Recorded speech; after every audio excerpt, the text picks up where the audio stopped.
Chapter 1. Aunt Polly decides her duty. Tom? No answer. Tom! No answer. The old lady looked around the room. When I find you, I'd... She did not finish. With her head down, she was looking under the bed. Only the cat came out. She went to the open door and looked toward the garden. No Tom was there. She shouted, You, Tom! There was a little noise behind her. She turned and caught a small boy, stopping him before he could escape. What were you doing in that corner? Nothing. Nothing? What is that on your hands and face? I do not know, Aunt Polly. I know. You've been eating sweets. I have told you 100 times not to eat those sweets. Her hand was raised in the air. It started down. It was very near. Oh, look behind you, Aunt. The old lady turned. The boy ran. In a moment he was up on the high board fence. Then he was on the far side of it. His Aunt Polly was surprised. Then she laughed a little. That boy, I never know what he will do next. And he knows that I do not want to hit him, but I should. And if he does not go to school this afternoon, I must make him work tomorrow. He does not like work, especially on Saturday when there is no school. He does not like work. All the other boys will be playing, but I must try to make him a good boy. He is my dead sister's son, and it is my duty. I must do my duty. Tom did not go to school, and he had a very happy afternoon. He came home late. He hurried to do his share of the evening work. His brother Sid had already finished his share. Sid was a quiet boy who had no adventures and also no troubles. While Tom sat eating, his Aunt Polly asked questions. She hoped to learn about his afternoon. Tom, was it warm in school? Yes, Aunt Polly. Did you wish to go swimming, Tom? Tom began to feel afraid. What did she know about this afternoon? No, Aunt Polly, not very much. She touched his shirt. It was dry. But Tom knew what she would touch next. He said quickly, But some of us put water on our heads because we were hot. My hair is not dry yet. He watched her face. Yes, she believed him. He was safe. And Aunt Polly was glad to believe that he had been good. The summer evenings were long. Tom walked along the street, whistling like a bird. Then he stopped whistling. He had met a stranger, a boy a little larger than he was. The boy's clothes were new and good, and he was wearing shoes. Tom would wear shoes and good clothes like these only to church on Sunday. Tom looked and looked. The boy's clothes seemed to become better and better, and his own clothes seemed to grow poorer. Neither boy spoke. If one moved, then the other moved. But they moved only to the side, in a circle. They remained face to face and eye to eye. Then Tom said, I can beat you. Try. I can. No, you can't. Yes, I can. No, you can't. I can. You can't. Can't. A moment of quiet. Then Tom said, I could beat you with one hand. Do it. You say you can do it. That hat. Hit it off my head if you can. I will. You are afraid. I'm not afraid. You are. I'm not. You are. More moving in a circle. Now they were shoulder to shoulder, each trying to make the other fall back. And then suddenly they were rolling in the dust. Each pulled at the other's hair, and each hit the other's nose. And now through the dust Tom appeared, sitting on the new boy, beating him with hard, closed hands. Have you had enough? Said he. The boy tried to get free. He was weeping with anger. Have you had enough? Then the new boy said, Enough. Tom let him stand up and walk away. But as soon as Tom turned, the new boy threw a stone, hitting Tom's back. Therefore Tom followed him home and waited. The boy did not come out again. His mother came and said that Tom was a bad child. She told him to go home. It was late when Tom got there. Very quietly and carefully, he entered through a window. But his aunt was waiting for him. She had learned from Sid about Tom's afternoon. Now she saw his clothes and knew that he had been fighting. She knew what she must do. Tom would work all day on Saturday. Chapter 2. Strong Desire, Wise Action. Saturday morning came. All the summer world was bright and full of life. Tom appeared in the front of the house with paint and a big brush. He looked at the fence, and all joy left him. A deep sadness settled upon his heart. The fence was long and high. He wet the brush and moved it along the top board. He did it again, and did it again. He looked at what he had done. The painted part was very, very small. The whole fence was very large. He sat down. He felt that he could not continue. Jim, a boy who worked for the family, came through the gate. He was going to get water, and he was singing happily. Tom said, "Jim, I will get the water if you will paint." Jim said, "No, I must get the water." "Are you afraid of Aunt Polly? She won't hurt you. She talks about it, but talk never hurts. It never hurts except when she weeps also. You should not be afraid of her." "Jim, I will give you one of my playthings, and I will show you my foot. I will show you where I hurt it." Jim was only human. He took the plaything, and he put his head down for a look at the foot. In another moment he was running down the street. Tom was painting as fast as possible, and Aunt Polly was returning to the house. But Tom began to think of the pleasure planned for this day. His hands moved more slowly. Soon the other boys would come and laugh at him for working. From his pocket he took everything that he owned. He looked at it. There was nothing of real value. It was not enough to buy another boy's help. At this dark moment, a wonderful idea came to him. It was like a great bright light. He took his brush and went quietly to work. Ben Rogers appeared soon. Tom had been especially afraid of Ben's laugh. Ben was eating an apple. Also, as he walked, he was making noises like those of a big riverboat. He would shout loudly, then he would say, "Ding dong dong," like a bell. Then he would shout again and say, "Ding dong dong," again, and make other strange noises. He was the boat, he was the captain of the boat, and the boat bell. "Turner," he shouted, "slower! Stop!" He made a slow, careful turn, came close beside Tom, and stopped. Tom continued his painting. He did not look at the boat. Ben said, "Hello, you are in trouble." No answer. Tom moved his brush gently and looked at the result. Ben came nearer. Tom wished for the apple, but he did not turn from his work. Ben said, "Hello, you must work, must you?" Tom turned suddenly. "Oh, Ben, is it you?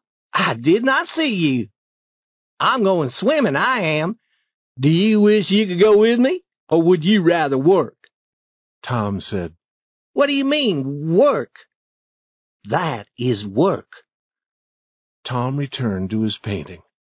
"It may be work and it may not be, but it is fine for Tom Sawyer." "Do you mean that you enjoy it?" "Enjoy it? Does a boy have a chance to paint a fence every day?" Here was a new idea. Ben stopped eating his apple. Tom moved his brush, stepped away to look at the result, added a little paint here and there, stepped away again. Ben watched. He was more and more interested. Then he said, "Tom, let me paint a little." Tom thought. Then he said, "No, Ben. Aunt Polly wants this fence to be perfect. If it was the fence behind the house, you could help. But this fence beside the street must be done very carefully. There is not one boy in 1,000 who can do it well. Oh, Tom, let me try. Only a little. I will be careful, Tom. I'll give you part of my apple." "No, Ben, I'm afraid I will give you all of it." Tom gave the brush to Ben, slowly, but with joy in his heart. And while the boy, who a few moments before had been a riverboat worker and became hot in the sun, Tom sat under the tree, eating the apple and planning how to get more help. There were enough boys. They came along the street, stopped to laugh, but remained to paint. After Ben, Bill Fisher painted. Then Johnny Miller came. Each one paid to be allowed to work. In the middle of the afternoon, Tom was very rich. He had many playthings, a small cat with one eye, a piece of broken blue glass, and much more. And he had not worked, and the whole fence had been painted 3 times. There was no more paint. With more paint, Tom would soon have owned everything belonging to the other boys, and the other boys in the village would have owned nothing. Tom had discovered a great law of human action. A man or a boy will desire something if it's not easy to get. Chapter 3. Tom as an Army Officer. Delightful Sadness. Tom went to report to Aunt Polly. She was sitting beside an open window. She was half asleep, and she was holding the sleeping cat. She was surprised to see Tom. She thought that he had run away from his work long ago. Tom said, "May I go and play now, Aunt?" "Already? How much have you done?" "It is all done, Aunt." "Tom, is that true? It makes me sad if you do not tell the truth." "It is true, Aunt. It is all done." She went to see, and her surprise was very great. "You can work when you want to, Tom, but you do not often want to. Go and play, but remember to come home again." She gave him a large apple. She did not see him take a piece of cake as he passed through the kitchen. Tom hurried to the center of the village. There, 2 armies of boys had met for a battle. Tom was the leader, the general of one army, and his good friend Joe Harper was the general of the other. Tom and Joe did not fight. They sat together and sent their orders to the armies. When the battle was finished, they agreed to have another battle on another day. Then the armies marched away, and Tom started to go home alone. As he passed Jeff Thatcher's house, he saw a new girl in the garden. She had blue eyes and yellow hair. She was beautiful. Tom had loved a girl named Amy Lawrence. A week ago she had said that she loved him. He had been happy and proud, but now, in a moment, she was gone from his heart. He watched the new girl until she discovered him. Then he looked at other places, as if he had not seen her. Then he began to jump and dance and walk on his hands, so that she would continue to watch him. She walked toward the house, and Tom's heart was sad. But she threw a flower over the fence. Then she was gone. Tom looked around. There was no person to see him. Slowly, he picked up the flower. He put it under his shirt, near his heart, and he stayed near the fence until darkness came. Then he went home to eat. He was full of joy. His aunt wondered why. Later that evening, his brother Sid was a bad boy. He took some sweets, but his aunt did not believe that Sid could be bad. She gave Tom the blow that she should have given to Sid. She learned the truth later and was sorry, but she said nothing to Tom. Therefore, Tom was very sorry for himself. He began to wish that he would die. She would feel sorry then. He could see himself being carried home from the river, dead, his hair wet, his troubles past. He went out into the darkness and went to the river. It would be good to drown, if he could drown without pain. He thought of his flower, and took it from inside his shirt. Would the new girl be sad if he died? Would she put her arms around him? Or would she turn coldly away? This picture brought him much delightful suffering. He kept it a long time in his mind. Then he started home. He stopped near the Thatcher house. There was a light in one window. Was that the new girl's room? He lay down on the ground below the window, with her flower in his hands. He would lie there and die in the cold. In the morning she would look out the window and see him. The window opened suddenly. He heard the voice of a woman who worked for the Thatchers. She threw water out of the window, and it fell on him. Tom jumped up and ran. Sid opened his eyes and saw Tom, ready for bed, looking at his wet clothes. Tom's wild eyes made Sid afraid. He did not dare to speak, but he would remember and tell his aunt. Chapter 4. Going to Sunday School. The sun rose upon a quiet world, and looked warmly down upon the peaceful village. The family began the day by praying together. Then Tom did his Sunday studying. He was trying to learn some words from the Bible. Sid had already finished his studying, but Tom was slow. His mind was busy with other things. Tom was learning 5 verses. Some verses are long and some are short. Tom had found 5 short verses. Aunt Polly's daughter Mary helped him, and after a time he could say the verses without looking at the book. Mary gave him a knife for studying so well. It was not a good knife, but it was a knife. Tom was deeply delighted. Then Mary helped him to dress in his Sunday clothes. He hoped that she would forget his shoes, but she did not.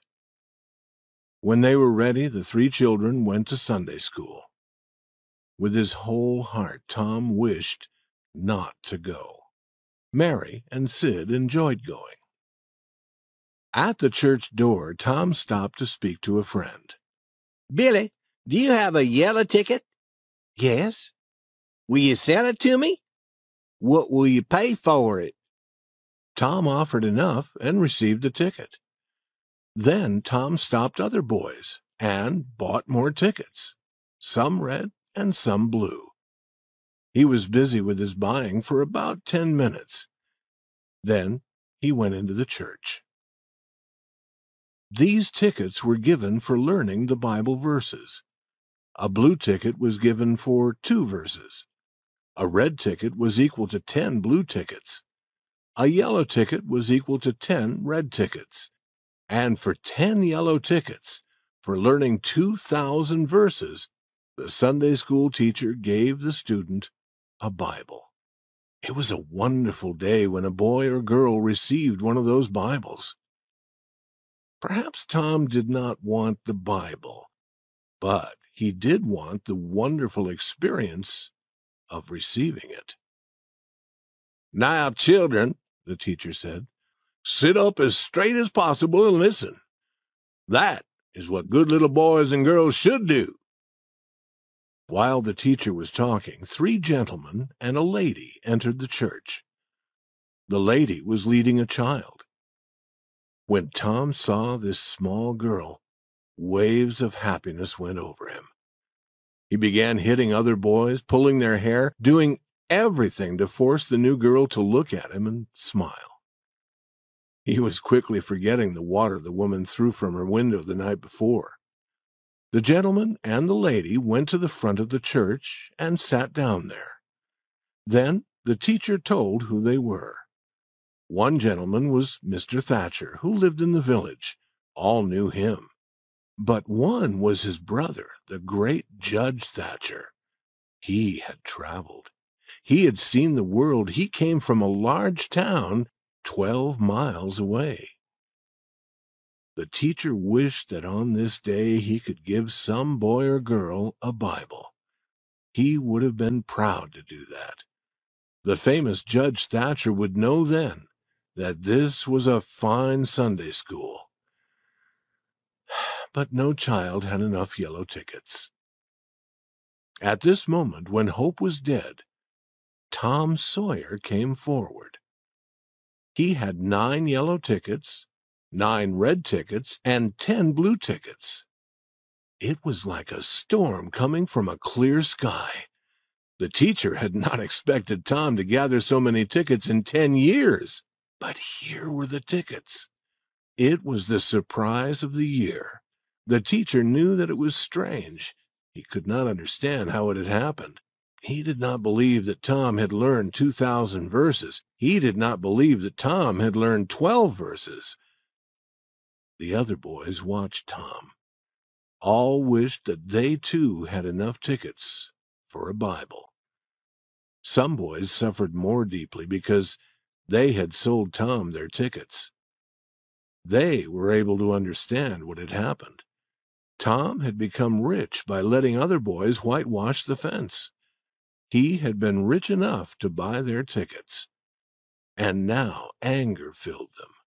They saw clearly what fools they had been. Tom stood in a place of honor beside the judge. The judge put his hand on Tom's head and called him a fine little man. Tom could not speak. His breath would not come. His heart was shaking. This was partly because the judge was a great man, but it was chiefly because the judge was her father.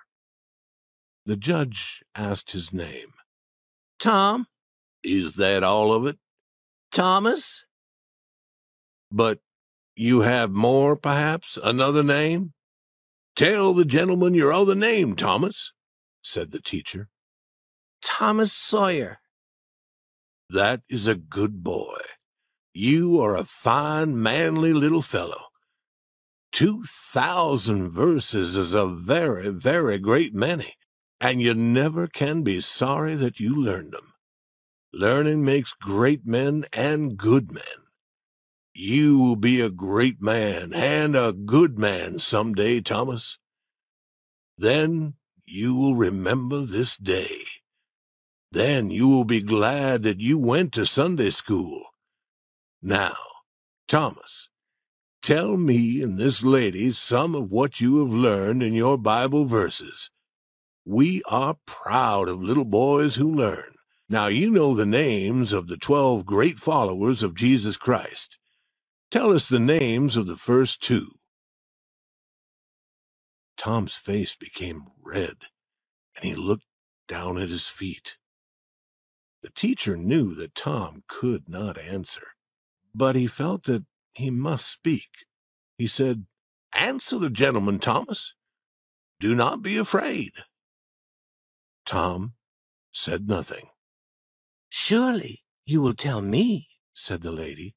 The names of the first 2 followers of Jesus Christ were... Tom remembered 2 names from the Bible.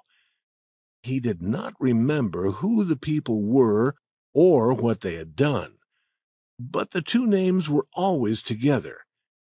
He shouted them now. David and Goliath!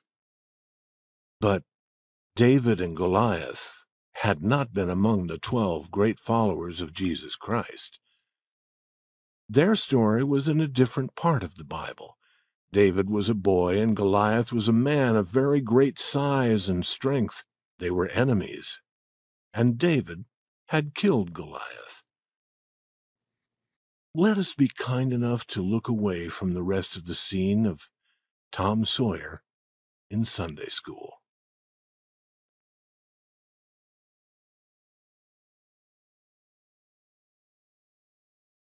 Chapter 5. In Church. The bell of the small church began to ring. The people began to gather to hear Mr. Sprague speak to them. Mr. Sprague spoke to them in church every Sunday and prayed with them. The Sunday school children now sat with their fathers and mothers, who would try to keep them quiet. Aunt Polly came, and Tom and Sid and Mary sat with her. Tom was placed as far as possible from the open window and the interesting summer scenes outside. Other people came in and went to their seats. There were the old and poor. There were the middle-aged. There were the pretty girls in bright summer clothes and the young men with their eyes following the girls. There was Mrs. Douglas, whose husband died. She was rich and good-hearted, and she lived in the big house on Cardiff Hill. There was Mufferson, the good boy of the village. He came to church with his mother. All the other mothers talked of his goodness. All the other boys did not like him. Now the bell was heard again, and then the church became very quiet. They were ready to begin. They began with a song. After the song, Mr. Sprague read a very long list of meetings to come in the following week. Then he prayed. He prayed for many things and for many people. He prayed for the church and for the little children of the church and for the other churches of the village and for the village, and then for the whole country and for the government, and then for people of far-off countries. Tom did not enjoy hearing Mr. Sprague pray, but he knew he must remain quiet. While Mr. Sprague prayed, a flying bug stopped on the back of the seat in front of Tom. It moved its front legs together, one over the other. It put them around its head and seemed to pull until Tom thought the head would separate from the body. It used its back legs to clean its wings, and it did all this slowly, as if knowing that it was safe. And indeed, it was safe. Tom did not dare to reach for it. He believed that his soul would be destroyed suddenly if he did such a thing while Mr. Sprague was praying. But with the last words, his hand began to move forward. When the last word came, the bug was in his hand. But his aunt saw this. She told him to let the bug fly away. Then Mr. Sprague began a longer talk. He read the words he was saying, and Tom counted the pages as he turned them. After church, Tom always knew how many pages there had been. He did not often know what had been said. But this morning Tom was interested for a little while. Mr. Sprague talked about future peace in the world. The strong and powerful nations, he said, would be friends of the weak. The strong, he said, would be like a strong wild animal of the forest. The weak would be like a weak animal of the farm. But the strong animal would not hurt the weak animal. They would lie down beside each other, in peace. They would be so gentle and friendly that a little child could lead them. Tom wished to be that child. Then there was no more talk about animals.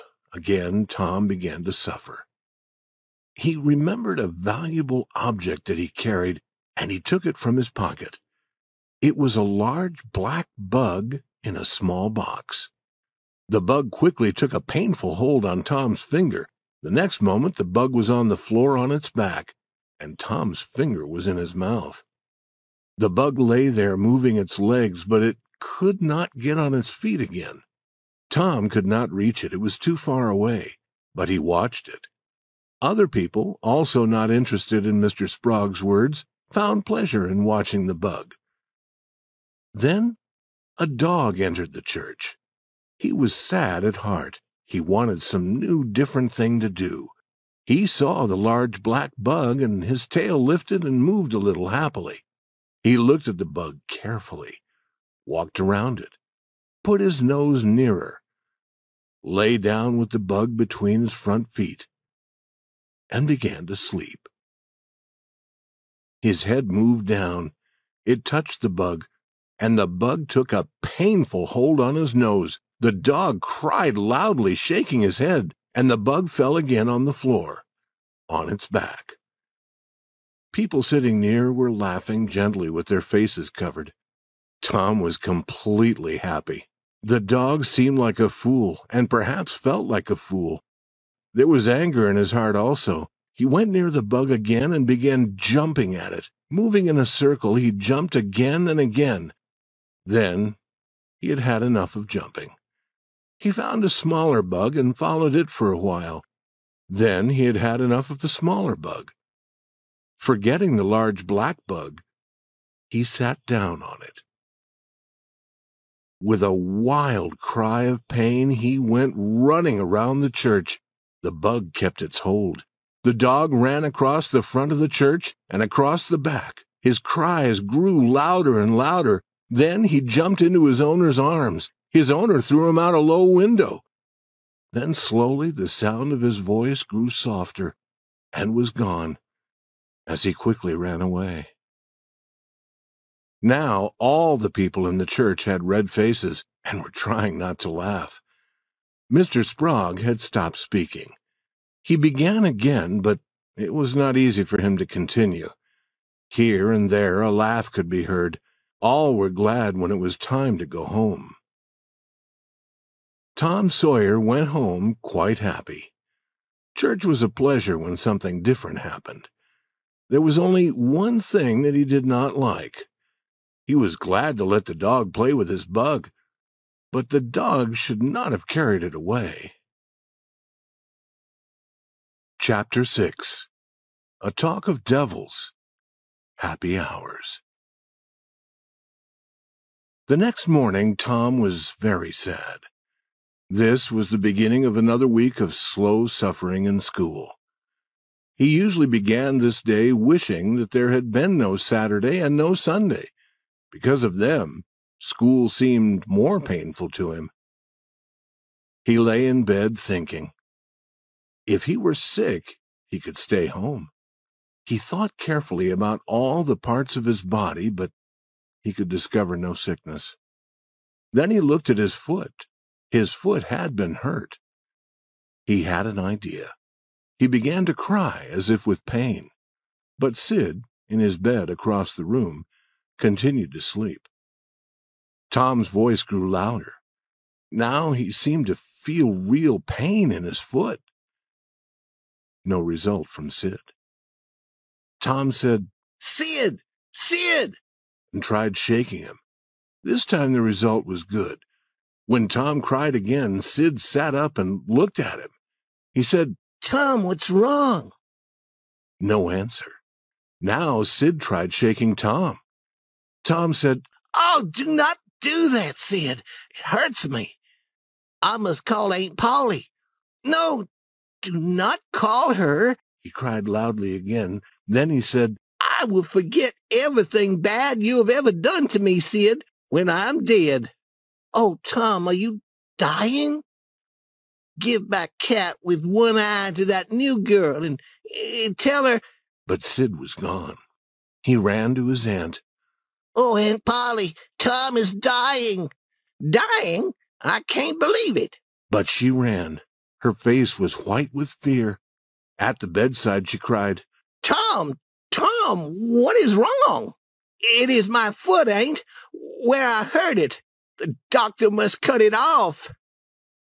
The old lady sat down in a chair and laughed a little, then wept a little, then did both together.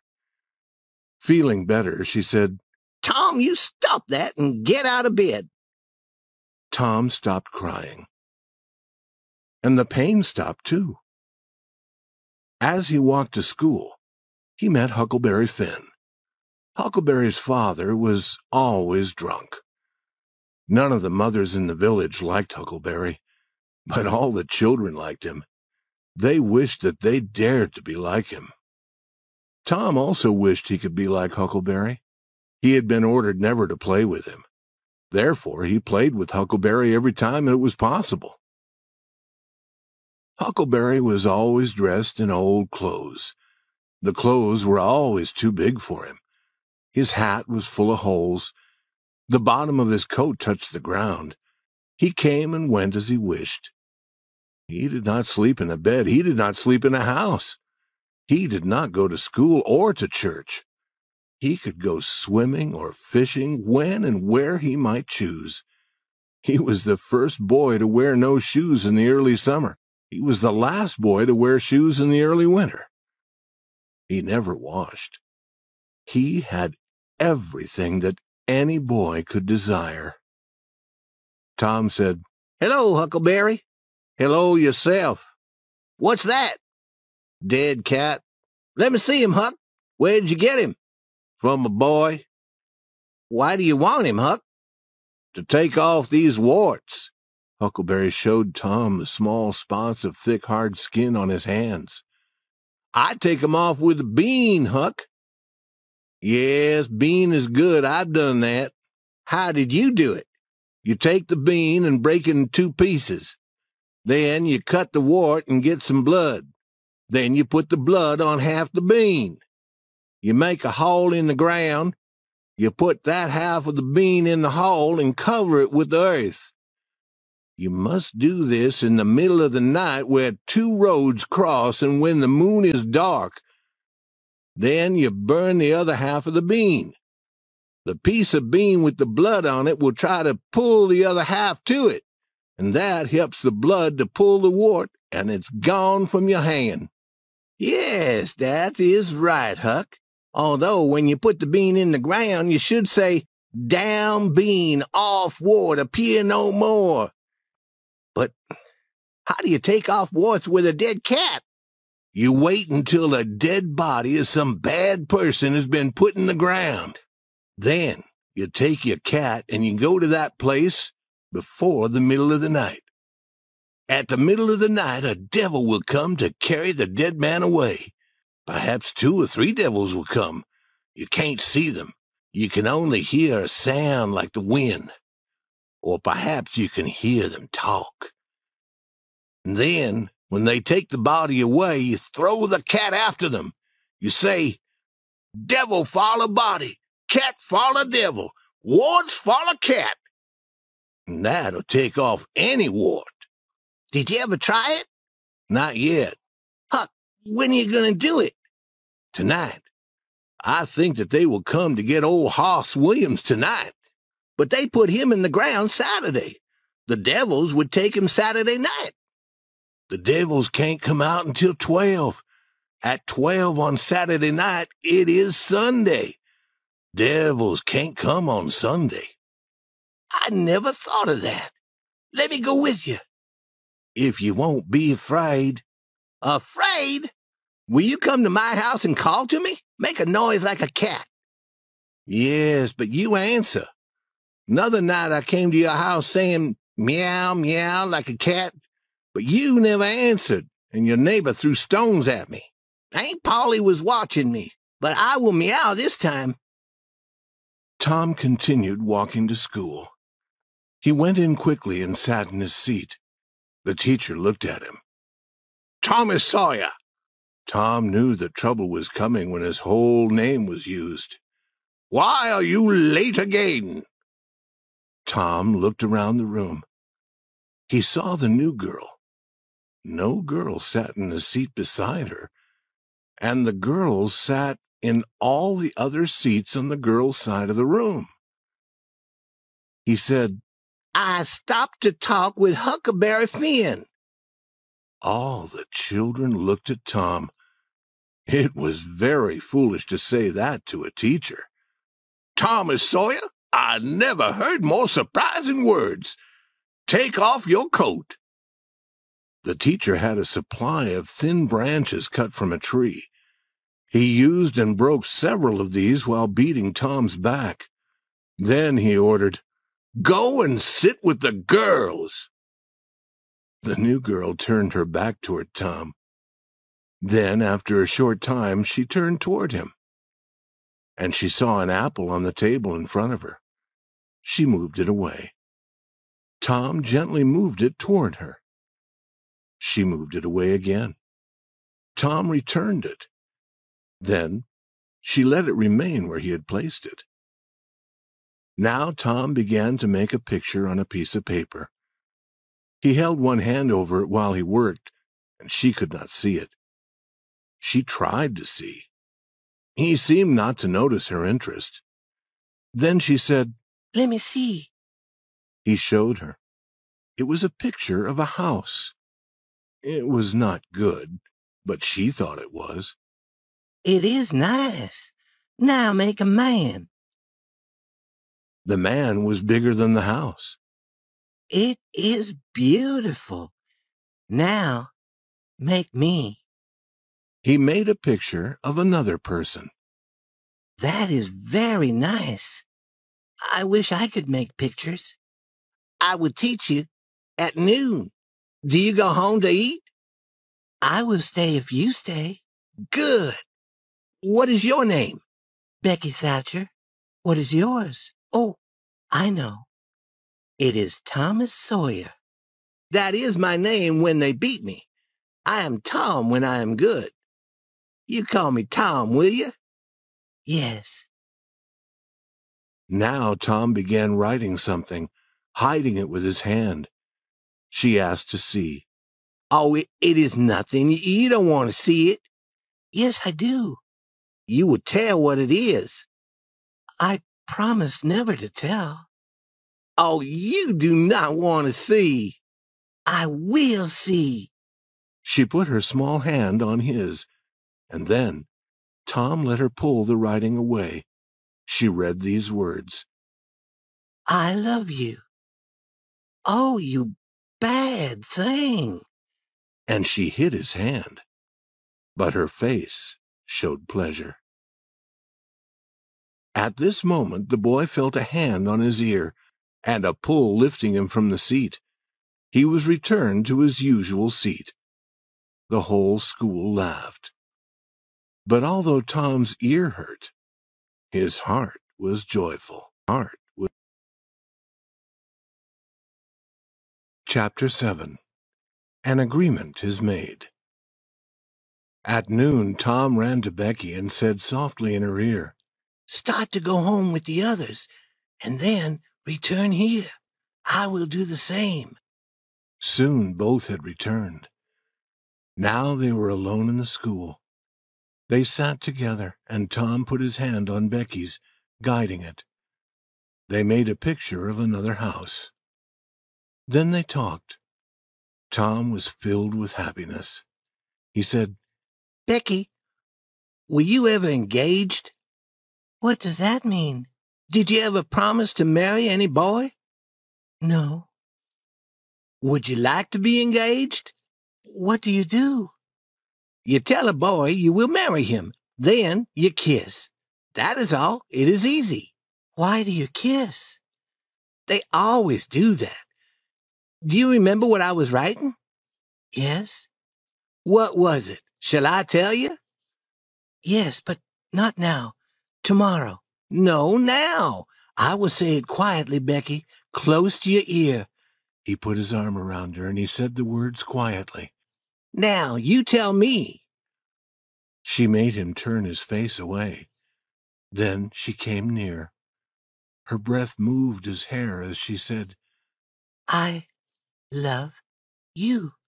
Then she jumped away from him and ran around the seats, with Tom running after her. He caught her in a corner with her hands over her face, but her hands dropped. Tom kissed her and said, "Now it is all finished, Becky. And always after this you can't love any boy except me, or marry any boy except me. And you can't marry any girl but me." "Certainly, that is part of it. And we will walk to school together, because we are engaged." "It is nice. I never heard of it before. Oh, it is fine. Me and Amy Lawrence... The big eyes told him that he had said the wrong thing. Oh, Tom, I am not the first that you were engaged to. She began to weep. I do not love her now. I do not love any girl except you. More weeping. Tom took from his pocket the thing he valued most. It was a ball-shaped object of no worth, but as bright as gold. Becky, take this. She hid it from his hand to the floor. Then, filled with anger, Tom marched out of the school and over the hills and far away. He would return no more that day. Becky had not really wanted him to go, and when he did not return within a few moments, she called, Tom, come back. Then she wept again. Chapter 8. Tom Decides What to Do. Half an hour later, Tom was beyond Mrs. Douglas's house on Cardiff Hill. He entered a thick forest, went to the center of it, and sat down under a tree. He was very sad. He wished that he could die. For a short time. But soon he began to think again of living. He would go far away to countries across the sea. How would Becky feel then? He would be a soldier and return famous after many wars. No, he would join the Indians and hunt and fight with them in the far west. But no, there was something better. He would sail across the seas in a long, fast, black ship. He would follow other ships, take the gold and silver they carried, and then send them to the bottom of the sea. That was it. He would be a pirate, famous in the whole world. Tom Sawyer the pirate. Yes, it was decided. He would start his journey the next morning. At this moment he heard a call from far away in the forest. He went to a place very near where he kept some of his things. From this place he took a long knife made of wood. He tied it to his side. He was not Tom Sawyer now. He dreamed he had become a famous leader named Robin Hood, who lived with his men hundreds of years before in another forest. He advanced slowly, moving carefully from behind one tree to another. Believing for the moment that he really was Robin Hood, he said, Stay where you are, my men. Do not move until I call. Now Joe Harper appeared. He, too, had a long wooden knife. Tom called, Stop! Who comes here into Sherwood Forest? No person enters my forest until I say that he may. I'm Guy of Guisborne, said Joe Harper, continuing the game. I go where I wish. Who are you? I am Robin Hood, as you shall soon know when you lie dead there on the ground. Are you indeed that famous man? Gladly I will fight with you. They took their two long knives and began a slow, careful fight. Then Tom said, Now fight faster. They were soon hot from their efforts. Fall, Tom said. You must fall. You fall. I'm fighting better than you. But the story of Robin Hood says that I kill you. Turn and let me hit you in the back. Joe turned, received the blow, and fell. Now, Joe said, rising, you must let me kill you. I can't do that. It is not in the story. It should be. Joe, you can be Robin Hood for a while. I will be Robin's enemy, and you can kill me. This was agreeable, and more fighting followed. Then Tom became Robin Hood again, and he was hurt, and all his blood ran from his body. And Joe, who had now become all of Robin Hood's men, watched with tears in his eyes as Robin Hood died. Then the boys went home. They were sad because Robin Hood had lived so long ago. They would have liked living with him in Sherwood Forest better than being President of the United States. Chapter 9. Indian Joe Explains. At 9 that night, Tom and Sid were sent to bed as usual. They prayed, and Sid was soon asleep. Tom was waiting. Time passed very slowly. Little noises came out of the darkness. The cry of a far-off dog was heard in the night air and was answered by another dog. By that time, Tom was asleep. Then there came among his dreams the call of a cat. A neighbor opened a window. Tom heard this, and a minute later he was through his window. He meowed as he went. Then he jumped. Huckleberry Finn was there, with his dead cat. In half an hour, the boys were in the graveyard. The graveyard was on a hill, 1.5 miles from the village. There was an old board fence around it. A light wind sounded in the trees, and Tom was afraid that the sound came from the spirits of the dead. The boys talked little. The time and the place and the quiet were heavy on their hearts. They found the new grave and sat down under the branches of 3 big trees near it. They waited a long time. After a while, Tom felt that he must talk. Huck, do you believe that the dead people are pleased to have us here? I wish I knew. Huck, do you think Hoss Williams hears us talking? His spirit hears us. I wish I had said Mr. Williams. But all the people said Hoss. You must be careful how you talk about dead people, Tom. There was no more talk for a while. Then Tom touched Huck's arm. Did you hear it?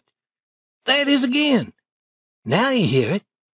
The two held each other with fast-beating hearts. Tom, they're coming. What shall we do? I do not know. Will they see us? Tom, they can see in the dark like cats. I wish I had not come. Oh, do not be afraid.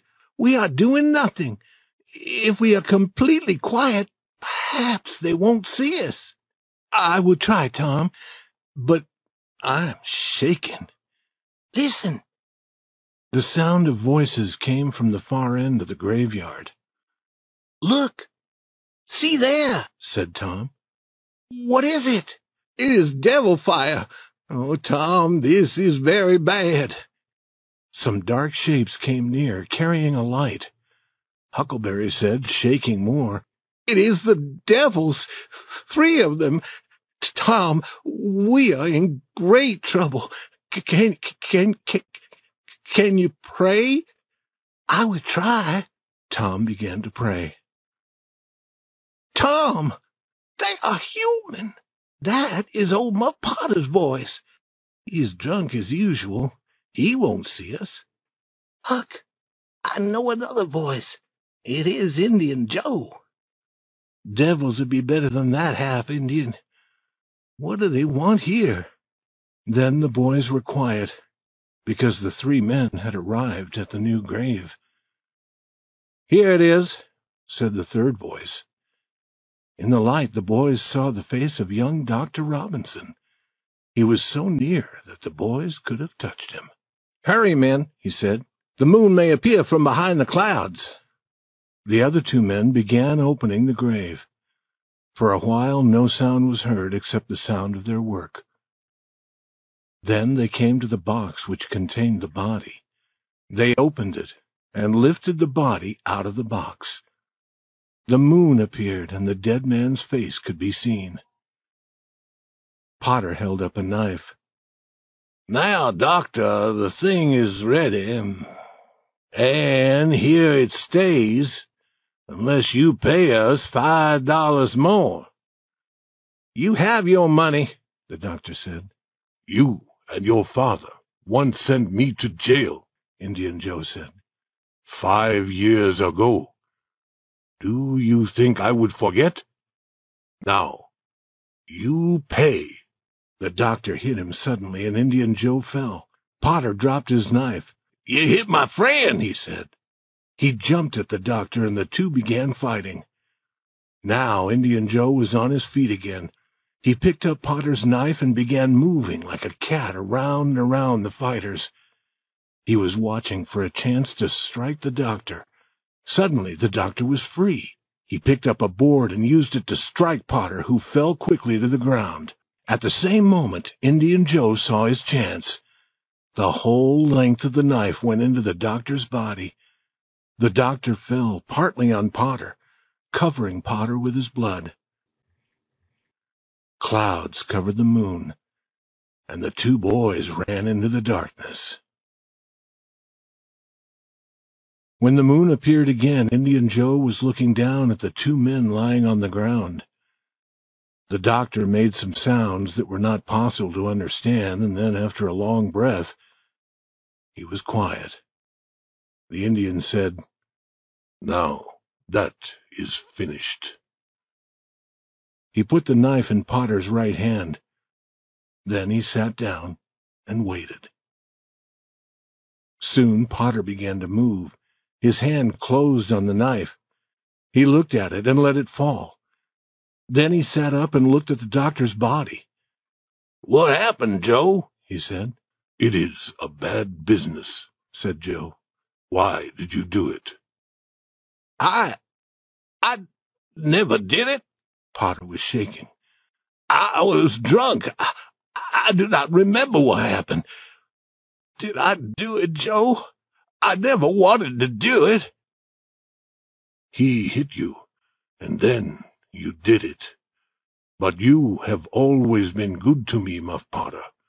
I won't tell." "Oh, Joe, I will bless you for that as long as I live." And Potter began to weep.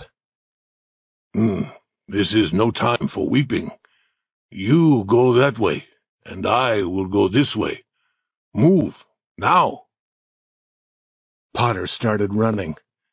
Joe stood watching him. "He forgets his knife because he is drunk. When he remembers, he will be afraid to return for it." 2 or 3 minutes later, the dead doctor, the body from the grave, the open box, were alone under the moon. The quiet was complete again. Chapter 10. The Promise, the Result of Fear. The two boys ran toward the village. They looked behind them, often afraid that they were being followed. After a while, they came to the edge of the village. There stood an old building which was not used. They ran through the open door and fell to the ground. "Huckleberry, what do you think will happen now?" "If the doctor dies, they'll hang Indian Joe." Tom spoke. "Who will tell about it? You and I?" "If we did, and if Indian Joe did not hang, he would kill us." "I was thinking that, Huck." "Let Muff Potter tell if he's fool enough. He's usually drunk enough." Tom continued to think. And then he said, "Huck, Muff Potter does not know what happened. The doctor had hit him with that board. Huck, are you sure that you won't tell?" "Tom, we can't tell. You know that. Indian Joe would drown us like 2 cats if we told. Tom, we must promise never to tell. It must be a strong promise, with writing and blood." Tom agreed with all his heart. This idea was what must be done. It was deep and dark and fearful. This was the hour and the place to do it. He found a clean, broad piece of wood. In his pocket he found something to write with. The moon was his light. Painfully he formed the words, Huck Finn and Tom Sawyer promise they will never tell about this, and they wish they may die in their footsteps if they ever tell. Then each boy cut a finger and signed in blood, T.S. and H.F. Tom helped Huck to write his H and F. Then they made a hole in the ground near the wall of the building. They placed the piece of wood in the hole and covered it with earth. Now they were certain. Their mouths would never speak about what their eyes had seen. When Tom entered his house through his bedroom window, the night was almost gone. He took off his clothes very quietly and lay down. He believed happily that his aunt would never know that he had been away. But Sid was not asleep. The next morning his aunt gave him some food. Then she wept, and she asked him why he hurt her old heart. She wished to help him to be good. She tried and tried, but she could try no more.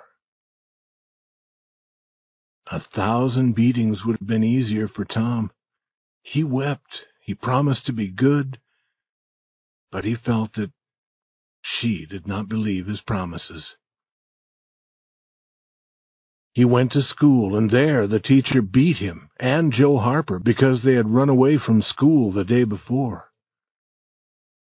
Then he went to his seat. A hard object covered in paper was waiting for him there. He opened the paper.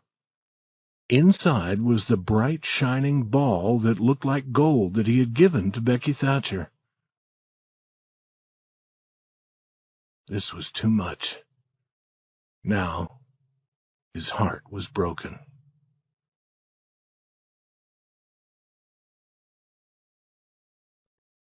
Chapter 11. Tom's Troubled Mind. At noon the whole village suddenly knew the fearful news. The story traveled quickly from man to man, group to group, house to house. The school teacher closed the school. The knife had been found. It was known to be Potter's knife, and Potter had been seen washing himself in a small stream in the very early morning. When seen, he had run away. All this was very strange, especially because Potter almost never washed. All the people in the town were slowly going toward the graveyard. Tom joined them. He did not wish to go, but something seemed to force him. He arrived at the fearful place and saw the scene again. It seemed 100 years since he had seen it before. A hand touched his arm. He turned. His eyes met Huckleberry's. Both looked away. Were they being watched? Now Tom began to shake, because he saw Indian Joe. Then Muff Potter appeared. A few people saw him. They shouted. The crowd separated and Potter walked through. A village law officer was holding his arm. Potter's eyes showed his fear. When he stood beside the dead doctor, he put his face in his hands and began to weep. "I did not do it, friends," he said. "I did not do it." "Who said you did?" a voice shouted. Potter lifted his face and looked around without hope. He saw Indian Joe and said, "Oh, Indian Joe, you promised me that you would never—" "Is this your knife?" It was held by the law officer for him to see. Potter began to fall. Men caught him and let him go slowly down to the ground. Then he said, "I thought that I should come and get—" He stopped, shaking. Then he said, "Tell him, Joe. Tell him." Indian Joe told his story. Huckleberry and Tom stood not able to speak, and with eyes wide with fear. They expected the skies to open with a sudden storm to strike down Indian Joe. But he finished his story and stood there, living and whole. They wished to tell the truth, but they did not dare. During a week after this, Tom could not sleep well. One morning, Sid said, "Tom, you talk in your sleep so much I can't sleep half the night." Tom's face became white, and he looked away. "This is bad," said Aunt Polly. "There's something in your mind, Tom. What is it?" "Nothing." But Tom's hand was shaking. He could not lift his cup. "And you say fearful things," Sid said. "Last night you said, 'It is blood, it is blood.' You said that again and again. Then you said, 'Do not hurt me, I will tell.'" "Tell what?" Aunt Polly said. "I understand. It is that killing. I dream about it also." Mary said that she also dreamed about it. And then Sid stopped talking. Slowly, Tom's mind grew quieter, and his sleep was easier. Almost every day during this bad time, Tom went to the jail window and gave Potter some small gift. Then he felt happier. The village people wanted to put Indian Joe in jail also. Like Muff Potter, he had been helping the doctor to carry away that dead body from its grave. But the people did nothing. All were afraid of Indian Joe. Chapter 12. Tom Shows His Kindness. Tom had a new and great trouble. Becky Thatcher was ill. He was afraid that she might die. The joy of life was gone. He played no games. He was not interested in anything. His aunt did not know what was wrong. She tried to find some help for him. She was always reading about health. She read about how to go to bed, and how to get up from bed, what to eat, and what to drink, and what clothes to wear for good health, and how to think for good health. She believed all that she read. When she read something new, she wanted to try it. She took Tom outside in the early morning and poured cold water over him. Then she covered him with a wet cloth and put him to bed with heavy covers over him. When he was so hot that water formed on his skin, she was happy. She thought that this would help him.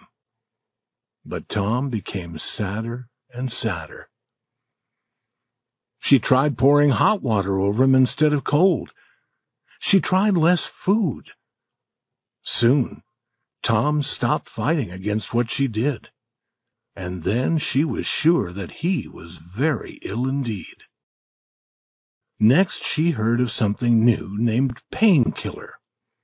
She put some in her own mouth to taste it. It was like a mouthful of fire. She gave some to Tom and watched him.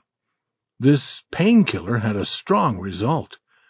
The boy was wildly interested. He acted as if she had built a fire under him. She knew that she had found the right thing. And Tom knew that it was time for him to act. He thought of several plans.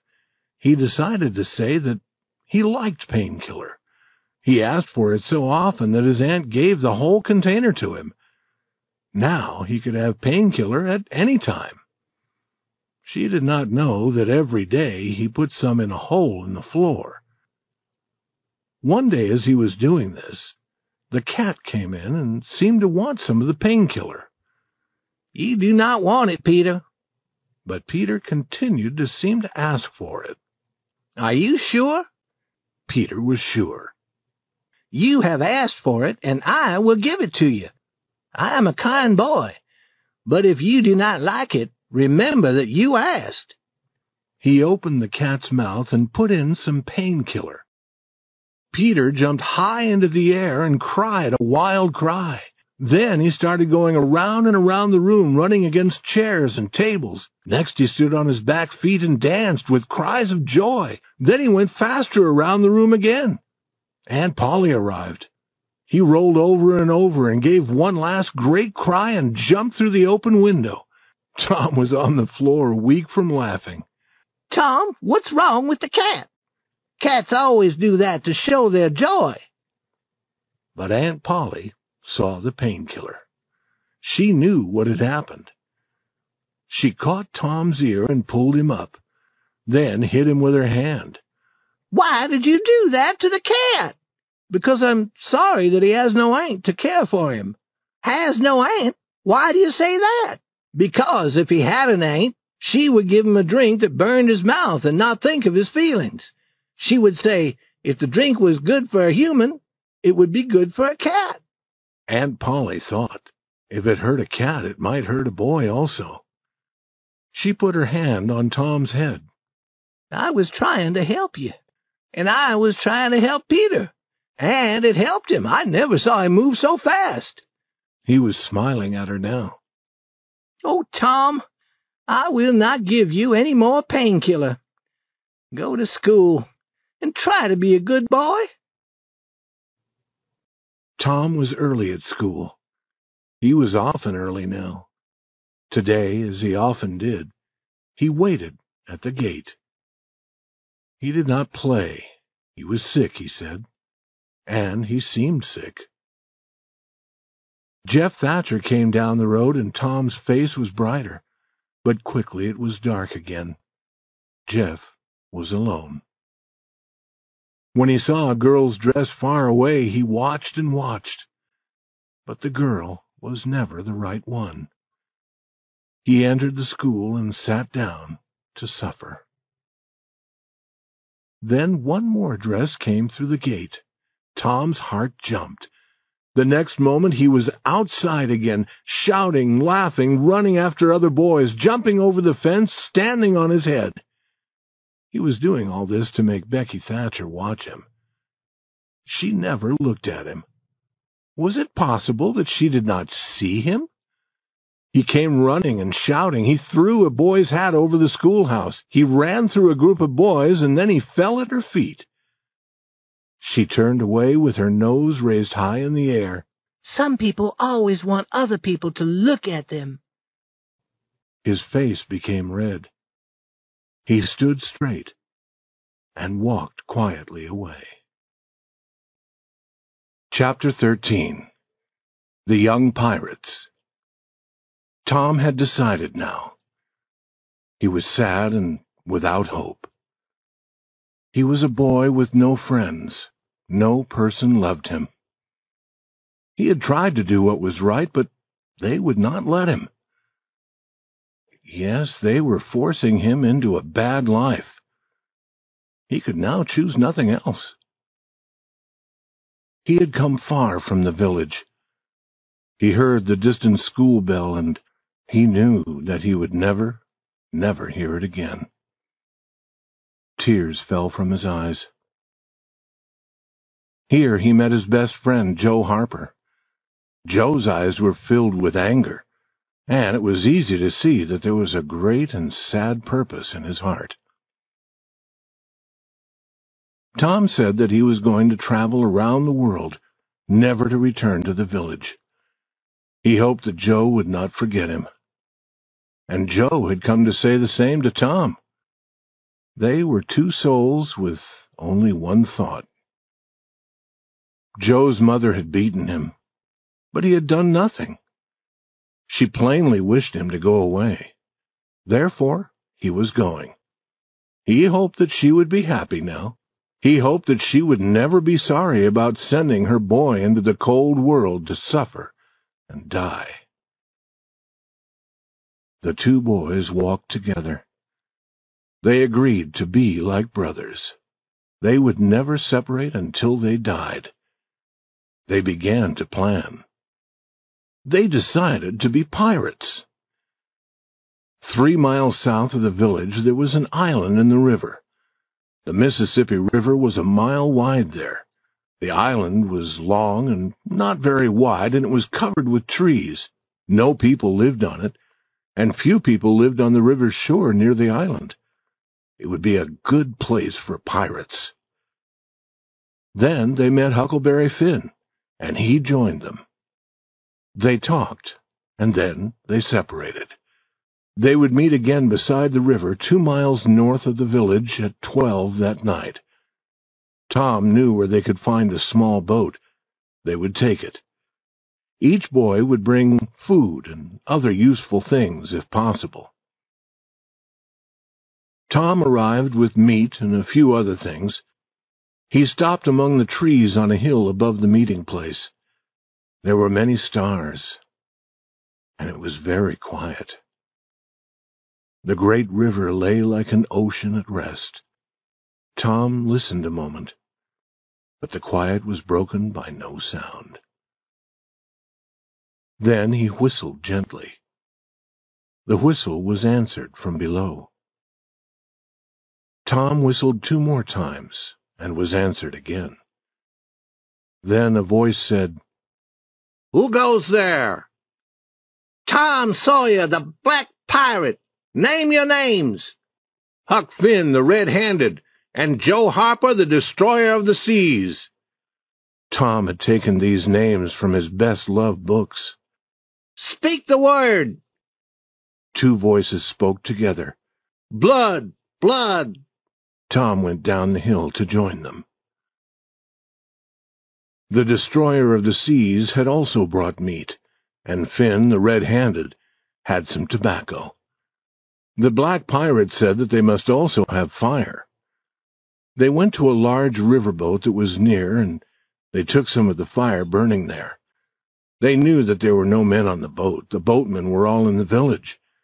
But the boys moved very quietly and carefully. Pirates must be pirates.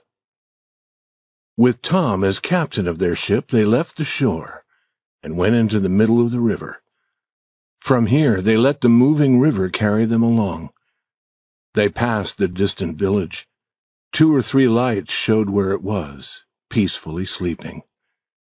The black pirate stood in the boat looking for the last time at the scene of his early joys and later sufferings. He wished that his aunt could see him now, facing the fearful future with a smile on his lips. After 2 hours, their boat touched the island. There was an old sail in the boat. They spread this over their supplies under the trees. They would sleep in the open air, as pirates should. They built a fire and cooked some meat. It seemed wonderful to be eating in that wild, free manner in the forest, far from other people. They said that they would never return to a village or town again. After eating, they lay on the ground, talking. The fire lighted their faces and trees near them with a red light. Huck prepared to smoke some of his tobacco. Soon he was blowing out a cloud of smoke, and the other pirates were wishing that they could do the same. Huck said, "What do pirates do?" Tom said, "Oh, they enjoy life. They follow other ships and catch them and burn them. They take the money from those ships and put it in a deep hole in the ground on their island. Then they kill the people on the ships. They carry the women to the island," said Joe. "They do not kill the women." "No," Tom agreed. "Pirates are good. They do not kill the women, and the women are always beautiful. And their clothes are covered with gold and silver," said Joe. "Whose clothes?" said Huck. "The pirates." Huck looked down at his clothes. "I am not dressed for a pirate," he said, "but these are my only clothes." The other boys told him that the fine clothes would come later when they began their adventures. Slowly their talk ended. The red-handed went to sleep quickly. The destroyer of the seas and the black pirate could not sleep so quickly. They began now to have some doubt. Had it been wrong to run away from home? Had it been wrong to take the meat? The meat did not belong to them. They decided that they would never again take what did not belong to them. And with that decided, these pirates also were peacefully asleep.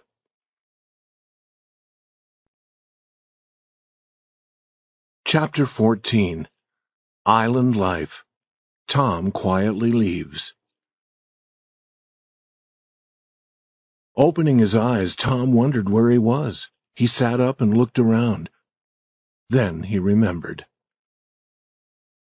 It was cool, and the light was the gray color of early morning. There was a delightful feeling of rest and peace in the deep quiet of the forest. A thin blue breath of smoke rose from the fire. Joe and Huck were yet asleep. Now, far away, a bird called. Another answered. Slowly, the cool gray of the morning changed to white. More sounds were heard. The life of the forest began to show itself to the watching boy. Bugs appeared and started their day's labors. Birds were making many noises now. A big bluebird stopped very near to Tom. It turned its head to one side and sat watching its strange new neighbors. Small animals appeared, and they also looked at the boys and seemed to be talking to them.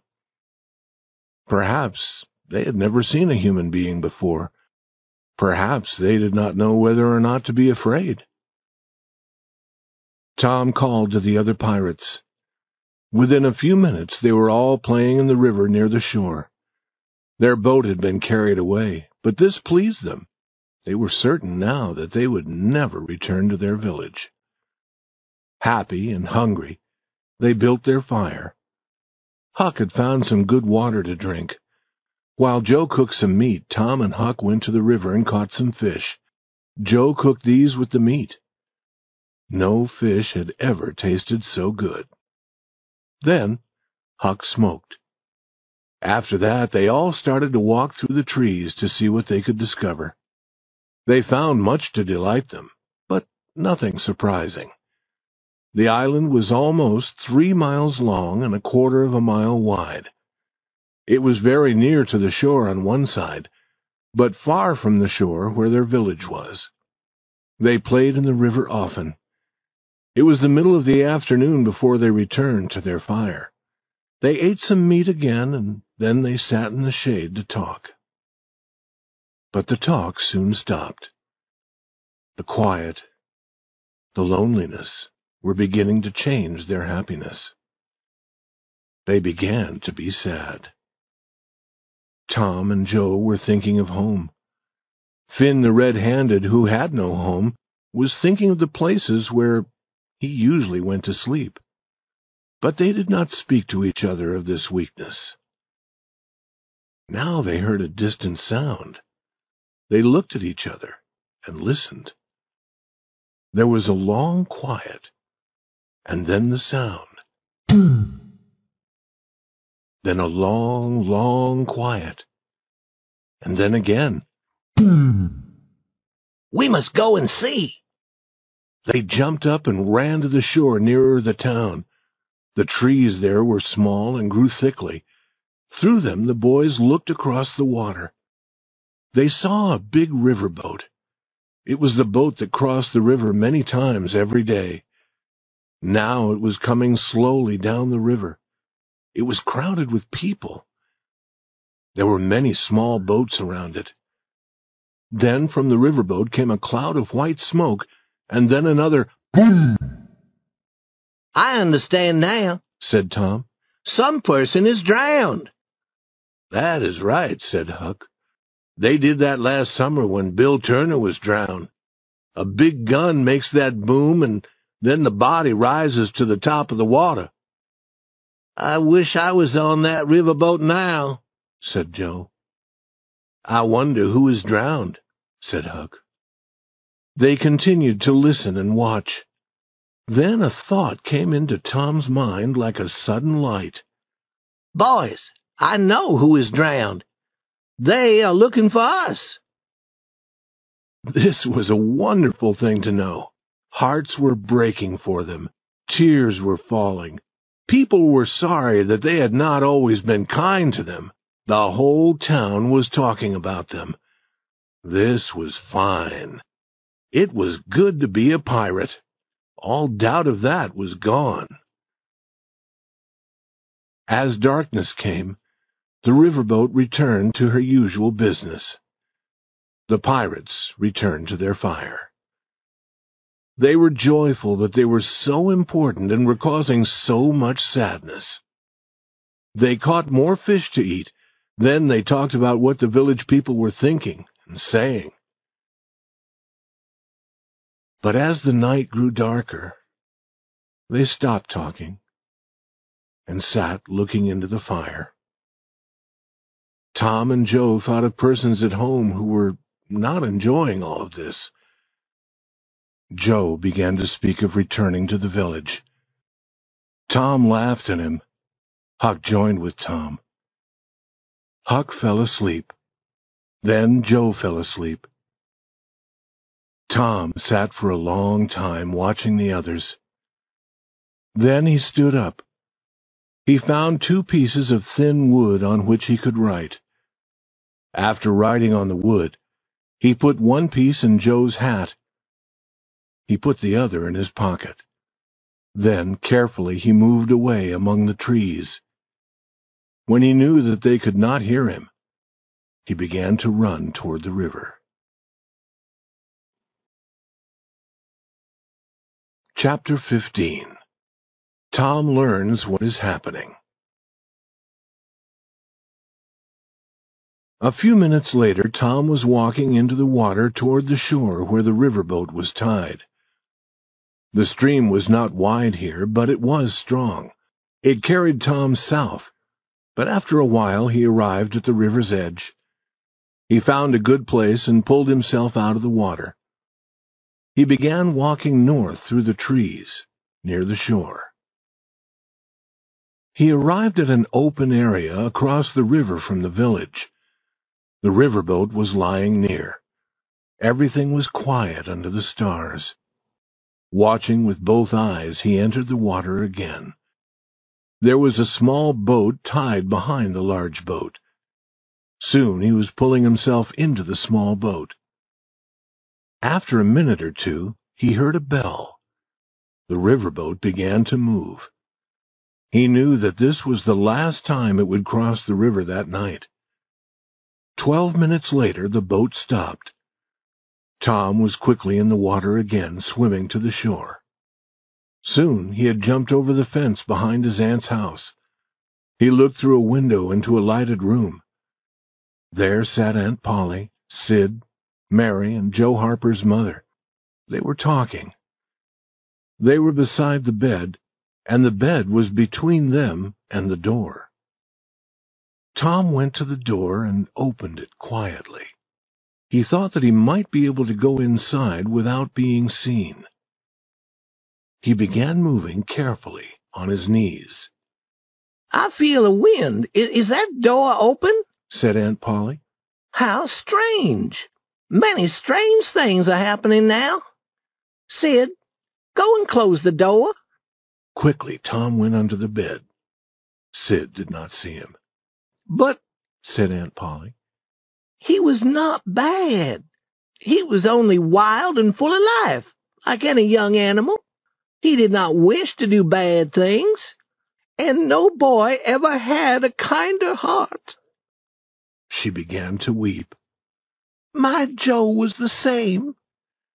He was not really bad, and he was always kind, and now I shall never see him again. I am sorry for so many things. Only yesterday the cat—" Weeping, Aunt Polly told about the cat and the painkiller. Tom was weeping a little now. He could hear Mary weeping also. Had he really always been a good boy? It was quite surprising to think this. But now he was beginning to believe it. He wished to rush out from under the bed. He wished to fill his aunt with joy. But he remained still and listened. Their small boat had been found 5 or 6 miles down the river. Now, hope for them was gone. On Sunday, the whole village would pray in the church for the boys' souls. Mrs. Harper went home. Sid and Mary went to bed. Then Aunt Polly prayed for Tom. Her words and her old voice were filled with love. Tom's tears began falling again. Then she got into bed. She talked to herself, and she turned over again and again. Tom remained quiet for a long time, but at last she was still. Now the boy came out and looked down at her. He loved her, and he was very sorry for her. He took from his pocket the piece of wood with his writing on it. He placed it on a table.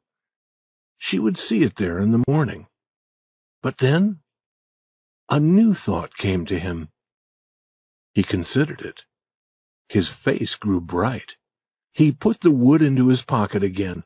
Then he kissed his aunt's lips and went out the door. He returned to the river and to the riverboat. There was a man who guarded the boat, but he would be sleeping. Tom knew that. It was easy to take the small boat.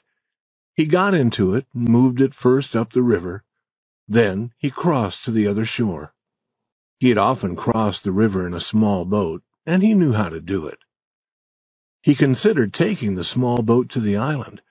A real pirate would keep the boat. But people would try to find it, and they might find the boys also. He got out of the boat and walked south along the shore. At daylight, he could look straight across the stream and see the island. He rested. Then he entered the water. Soon he was on the island. He heard Joe say, "No, Tom is true, Huck. He will return. What has he been doing, I wonder?" "Here I am," cried Tom, stepping out from among the trees. In a short time they had caught more fish and were eating them. Tom told his adventures. Then Tom found a place in the shade. There he was able to sleep until noon. Chapter 16. A Night Surprise. The boys played in the water and on the shore, but the next day Joe was very sad. Would he ever be happy again? It did not seem possible. Huck was also sad. Tom was not happy, but he tried to seem happy. He had something interesting to tell them, but he was not yet ready to speak. However, if they did not feel better soon, he would be forced to tell it. He said, trying to seem happy, "I think there have been pirates on this island before. How would you like to find an old box full of money? We should go and hunt for it." But the other boys were not interested. Joe said, "Boys, I want to go home. It is very lonely here." "Oh, no, Joe, you'll feel better soon," said Tom. "Think of the good fishing here." "I'm not interested in fishing. I want to go home." "But, Joe, this is the best swimming place." "I do not want to swim. I want to go home." "Baby, you want to see your mother." "Yes, I do want to see my mother, and you would want to see your mother if you had a mother. I am not a baby." "But you like it here, Huck. You want to stay? You and I will stay?" Huck said, "Yes." He did not seem very sure. "Let Joe go if he wants to go," Tom said. "We do not need him." Joe began to walk into the water, to start swimming toward the shore where the village was. Tom looked at Huck. Huck looked away. Then Huck said, "I want to go, Tom. We can go, Tom, can't we?" "I won't. You can go, but I'm going to stay." Huck started to walk sadly away. Tom felt a strong desire to follow. He hoped that they would stop, but they went slowly forward. Suddenly Tom knew that it had become very lonely and quiet. He ran after the other boys, shouting, "Wait! Wait! I want to tell you something." They stopped and turned, and he began walking into the water towards them.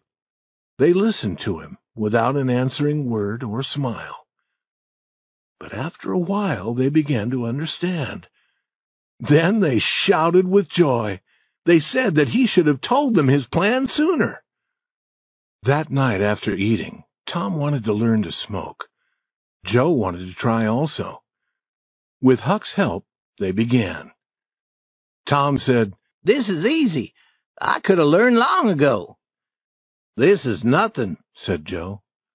"I could smoke all day. I do not feel sick." Tom said, "I wish that the other boys could see us now. Listen, we won't tell them. And then sometime when they are with us, I will say, 'Joe, I want to smoke.' And you will say, 'My tobacco is not very good.'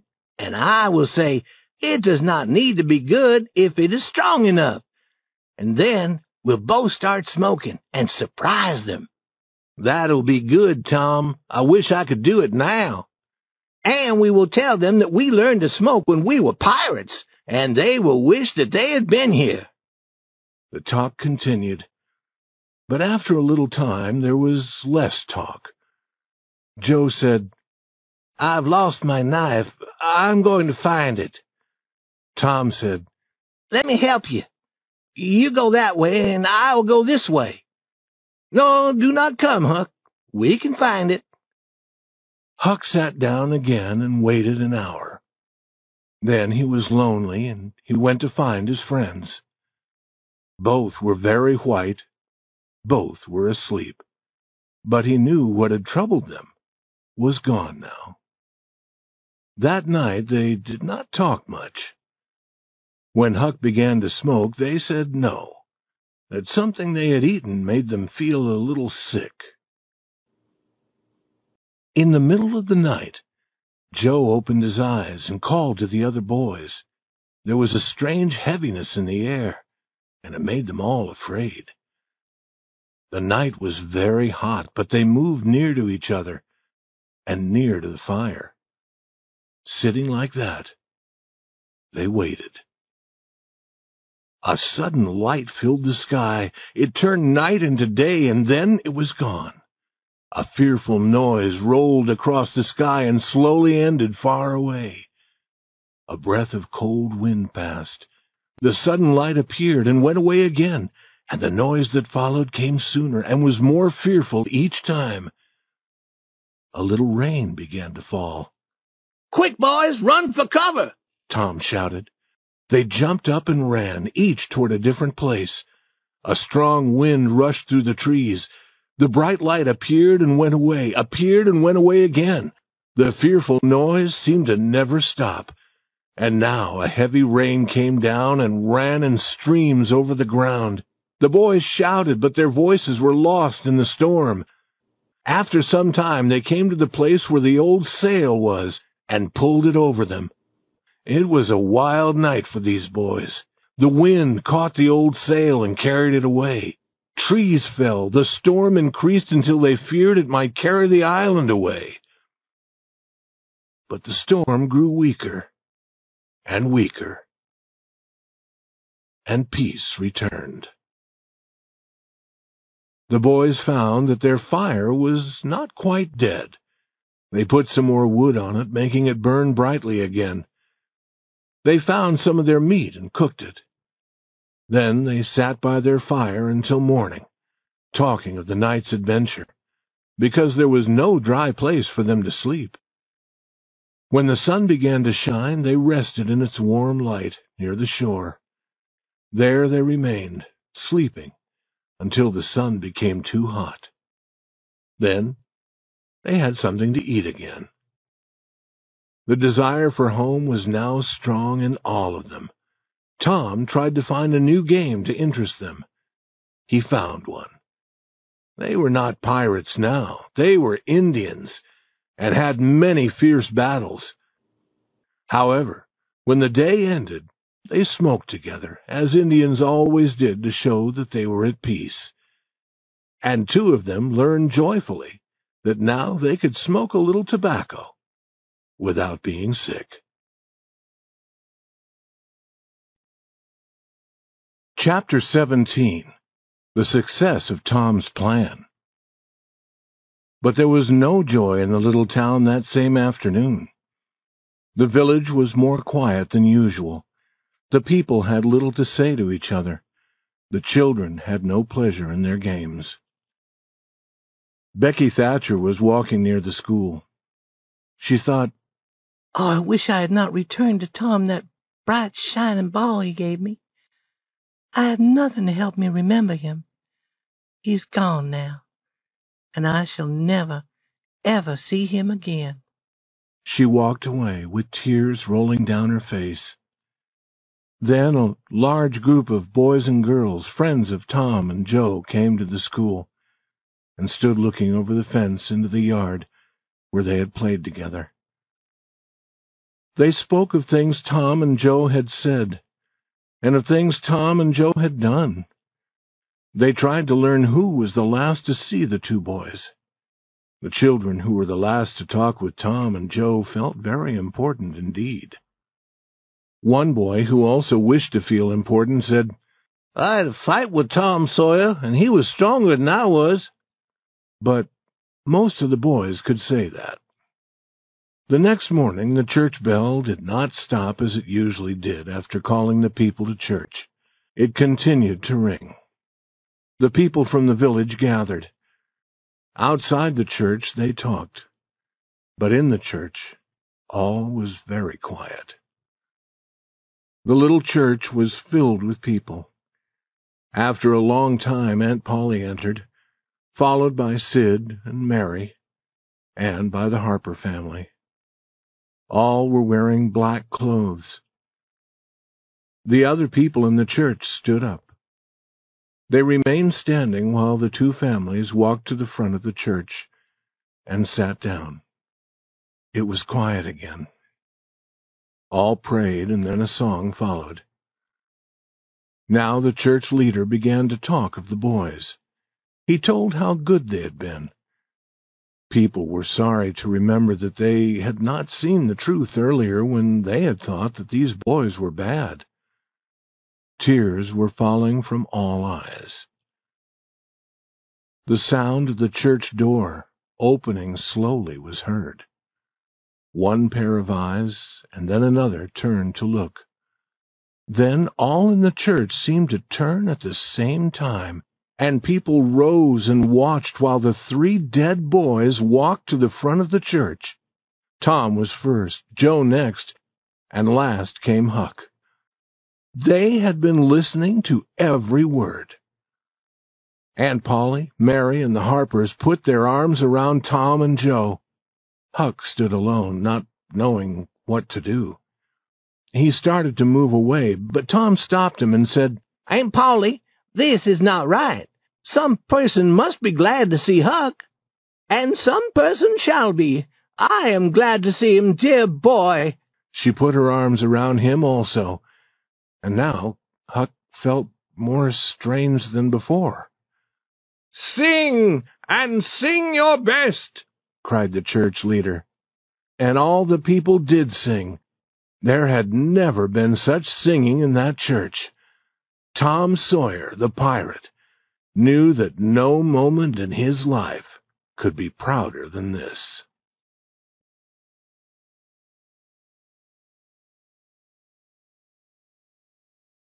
Chapter 18. Tom's Wonderful Dream. That was Tom's great plan, to return home with the other pirates and go to the church to hear the people pray for their souls.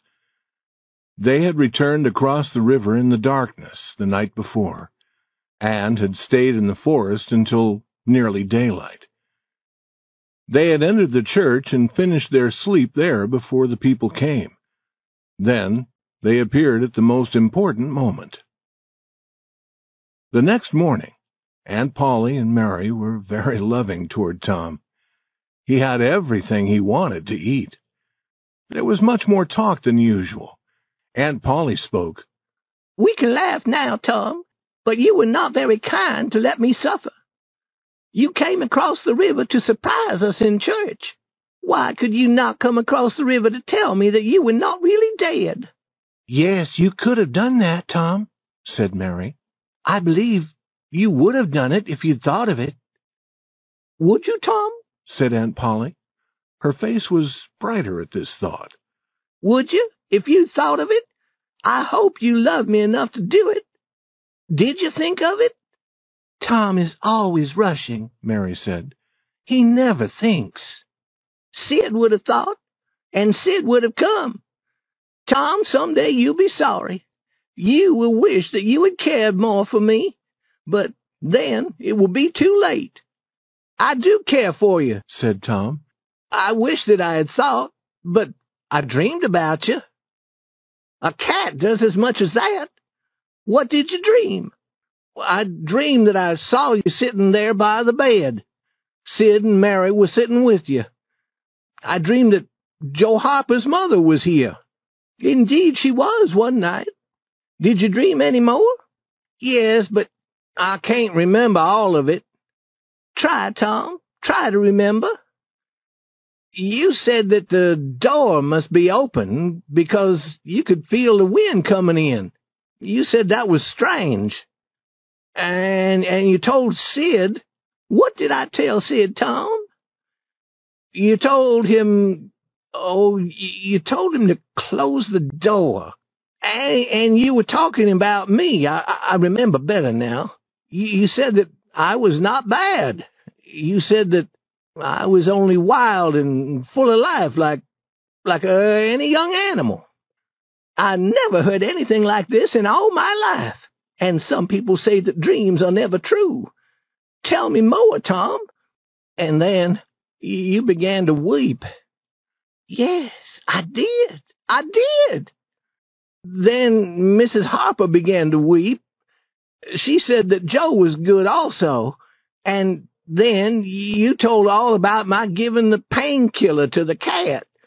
And then there was a lot of talk about finding our bodies and about praying in the church on Sunday. It is all true.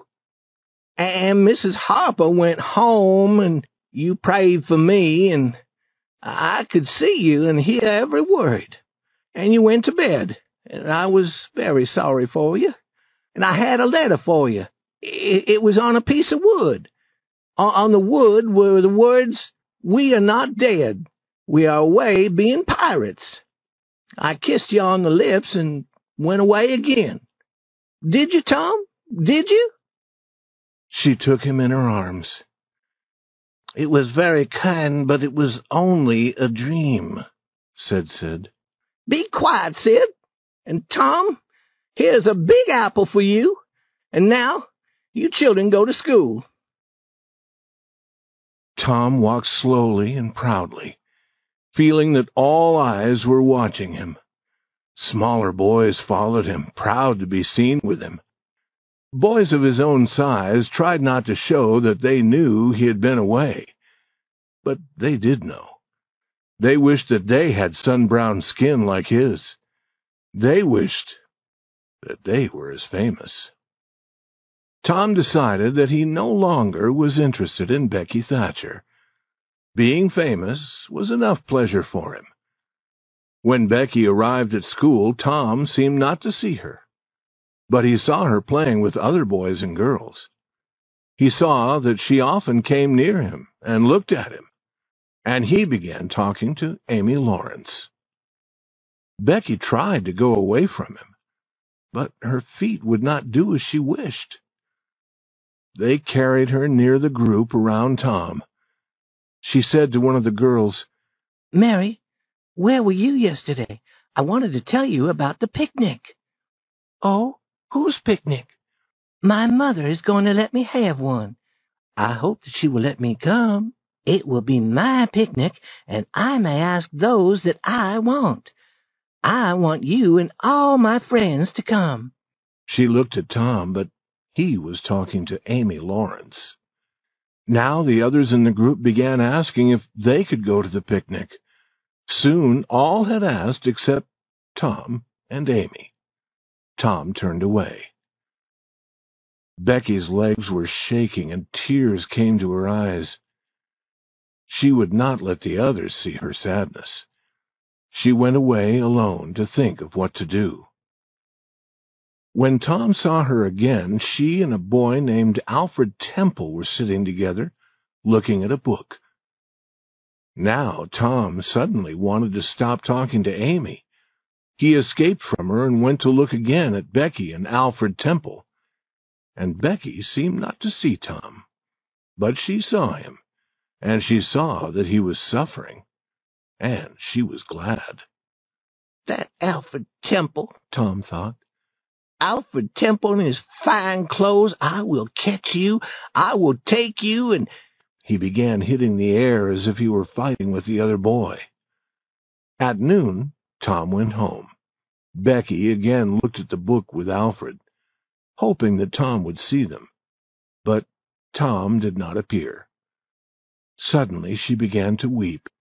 She left Alfred and walked away. Alfred followed, hoping to find some way to make her happy again, but she said, Go away. I never want to see you again. Alfred was quick to understand. Becky had been trying to make Tom suffer. Alfred went into the school. He saw one of Tom's books and thought how he could hurt Tom. He opened the book to the page they were to study that afternoon. He destroyed the page in a manner that would make it seem that Tom had done it. Becky, looking in the window, saw him do it. She thought of telling Tom. Then she decided that she would not. She would let the school teacher beat Tom for what had happened to his book. Chapter 19. Tom Tells the Truth. Tom arrived at home feeling very sad, and his aunt's first words made him feel no better. Tom, I ought to beat you. Aunt Polly, what have I done? I went to see Mrs. Harper to tell her about your dream. Joe had already told her that you were here that night. Tom, I do not know what to think of a boy like you. I believed your story of your dream. I expected her to believe it. Why did you let me be such a fool? Aunt Polly, I wish I had not done it. I did not think. Oh, child, you never think.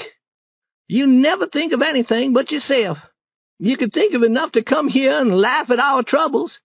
You could think to tell that story of a dream, but you could not think to save us from suffering. Aunt Polly, I know that it was bad, but I did not plan to be bad. And I did not come here that night to laugh at you. I came to tell you that we were not drowned. I did not want you to be sad. Tom, I would be thankful to believe that, but I doubt that you had such a thought. Yes, I did. It is the truth. I wanted to save you from being sad. Then why did you not tell me, child? You began talking of Sunday and all the people praying for us in the church, and I began thinking about going there on Sunday.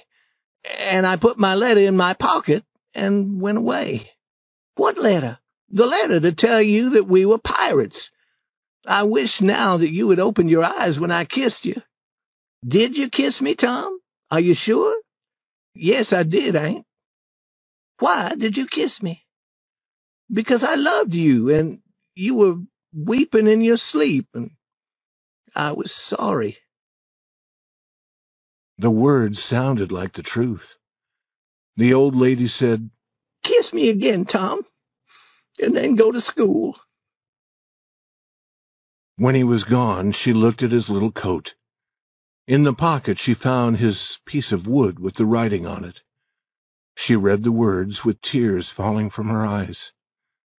Then she said, "Now, I could forget anything bad that boy does. I could forget 1,000,000 bad things."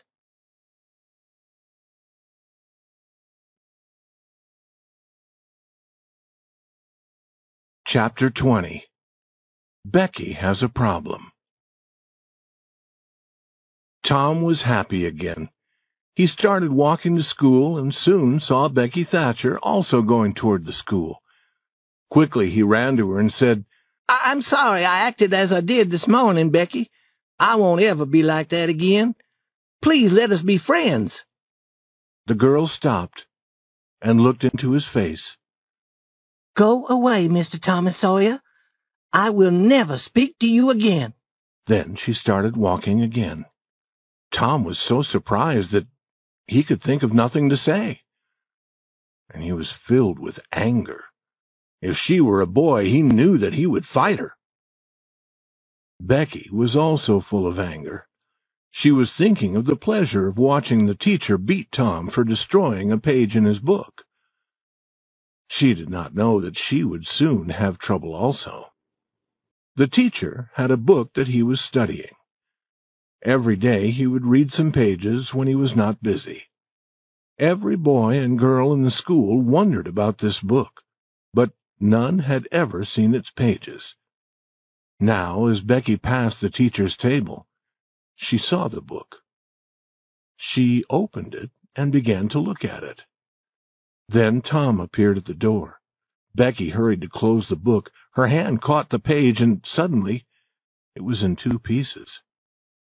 Becky began to weep. "You were bad, Tom Sawyer, to come and watch me. And now you will tell the teacher, and he will beat me. And what shall I do? I have never been beaten in school. But I know what is going to happen to you. You wait, and you will see." Then, weeping, she ran outside. Tom said to himself, "What a fool a girl is. What is a beating in school? That is nothing, and I will not tell who opened the book. The teacher will ask who did it. He will call each name, and when he says the right one, he won't need an answer. He'll see the answer in her face." School began, and soon Tom's book was discovered. He said that he had not destroyed the page, but the teacher did not believe him. Tom had his beating. Becky watched, trying to feel happy about this. But she almost stood up to tell the truth about Alfred Temple. An hour passed. The boys and girls were all busy with their books. The teacher opened his book. Tom looked at Becky. He had seen small and hunted animals in the forest. Now Becky seemed like one of them. He wished that he could help her, but what could he do? The next moment the teacher stood before the school. Every eye turned away from his. All the boys and girls were afraid of him.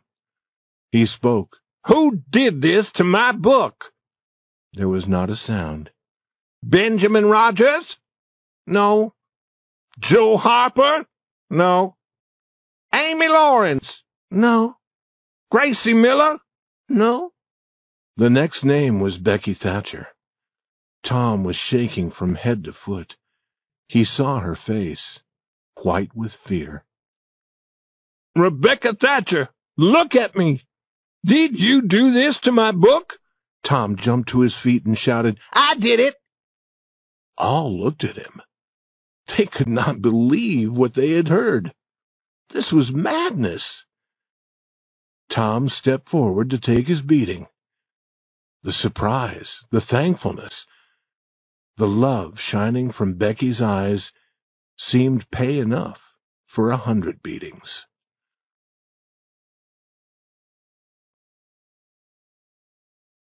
Chapter 21. Old Muff's Friend. Summer had come. For several months there would be no school. Tom discovered that the days were too long. He did not have enough to do. he decided to make a record of everything that happened. But nothing happened during 3 days. He decided that a record would be of no value. Becky Thatcher had gone away. During the summer, she was living in another town with her father and her mother. The thought of the fearful killing in the graveyard was always in Tom's mind. It was like a pain that would not go away. Then Tom became sick. For 2 long weeks, Tom remained in bed without knowing what was happening in the village. He was very ill. He was interested in nothing. Then he seemed to be better. But after a day, he was ill again. He was in bed for 3 more weeks. In the warm, sleepy village, something began to happen. A judge was coming to listen to the story of the killing in the graveyard. He would decide what to do about Muff Potter. Every person in the village talked of this. Tom could not escape from it. Every word made his heart beat faster. He was always afraid when people talked to him about it. He took Huck to a lonely place. He wanted to be sure that Huck had not told the story. Huck, have you told about that? About what? You know what. Oh, no, I have not. Never a word? Never a word. Why do you ask? I was afraid. Tom Sawyer, we would not live 2 days if that story was told. You know that. Huck, could any person make you tell? If I wanted that Indian Joe to drown me, they could make me tell. Good. I think that we are safe if we do not talk, but we should make another agreement. It'll be more sure. They made another agreement, as before, signed in blood. What is the talk that you hear, Huck? Talk? It is all Muff Potter, Muff Potter, Muff Potter. It makes me want to go where no one can see me. I hear the same talk. They're going to hang him. Do you feel sorry for him sometimes? Almost always. Almost always. He has never done anything to hurt any person. He only fishes to get some money so that he can get drunk. He is really good. Once he gave me a fish when he really did not have enough for himself. And he helped me at other times when I needed help. He helped me also, Huck. He helped me to catch fish. I wish that I could get him out of jail. We can't get him out, Tom. And if we did, well, they would catch him again. Yes, but I do not like to hear what they say, for he never did that. And I do not like it either, Tom. The boys talked for a long time, but it did not make them happy. As night came, they were near the little jail. Perhaps they hoped that something good might happen. But nothing happened. They went to the window and gave Potter some tobacco. They had done this before. He was always very thankful for their gifts, and his thanks always hurt them. This time the hurt went deeper when Potter said, "You've been good to me, boys, better than the others in this town, and I won't forget. I won't. Often I say to myself, I was good to all the boys. I showed them where the good fishing was. I was their friend when I could be a friend. And now they forget old Muff and his trouble. But Tom does not forget, and Huck does not. They do not forget him, I say, and I won't forget them. But, boys, I did a fearful thing. I was drunk. That is the only way that I can explain it. Now I must hang for it, and that is right. It is best also. I hope that it is. But we won't talk about that. I won't make you feel sad. You've been my friends. But what I want to say is this. Never get drunk. Then you won't ever be where I am now, Stand where I can see you. It is a pleasure to see friendly faces when a man is in trouble like this. You're the only ones who come here. Good, friendly faces. Good, friendly faces. Now stand on each other's shoulders and let me touch your faces. Good. Let me touch your hands also. Little hands and weak, but they could have helped Muff Potter, and they would help him more if they could. Tom went home feeling very, very sad. His dreams that night were full of fearful things. During the next 2 days he went to the town meeting house. The judge was there listening to the story of the killing. Tom wished to go into the meeting house to hear what was happening, but he forced himself to stay outside. Huck was having the same experience. They were careful not to meet each other. They would go away from the meeting house, but soon they would return. Tom listened when people came out. The news was always bad. At the end of the second day, people said that Indian Joe's story never changed. There was no doubt what the judge would decide. Tom was out late that night, and he entered the house through the window. He could not sleep for several hours. All the people in the village went to the meeting house the next morning. This was to be the important day. Potter, who appeared to have no hope, was brought in. All eyes were turned to him, and Indian Joe was there too. Then the judge arrived. Now a man was asked to tell what he knew about the killing. He said that he had found Muff Potter washing his hands in a stream. It was very early on the morning after the killing. Another man was asked to tell his story. He told about finding a knife near the doctor's body. Then a second man spoke about the knife. He knew that it belonged to Potter. A man who had studied law sat beside Muff Potter. He was there to help Potter. But he asked no questions as these men told their stories. It seemed strange. Was he not trying to prove that Potter had not killed the doctor? More men told their stories, and the man beside Potter asked them no questions. After a while, all the stories against Potter had been told. Then the man beside Potter stood up. He spoke to the judge. Your Honor, we plan to prove that Muff Potter was drunk that night. We plan to prove that he did not know what he was doing. But we have changed our plans. We wish to ask Thomas Sawyer some questions.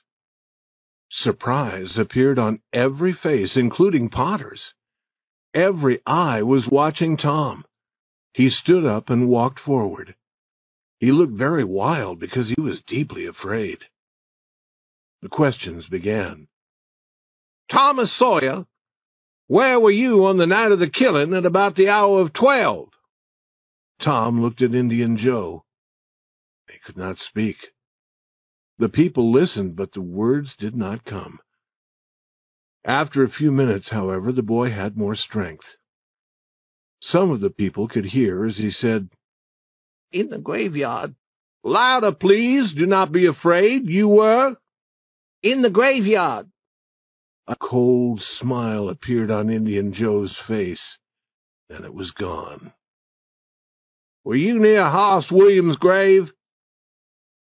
Yes. Louder, please. How near were you? As near as I am to you. Could you be seen? No. I was behind the trees at the edge of the grave. Was another person with you?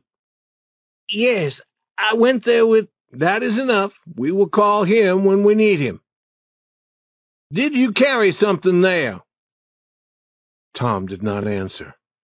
Speak, my boy. The truth is always honorable. What did you carry there? Only a dead cat. There was a little laughing. The judge ordered it to stop. We plan to show the bones of that cat.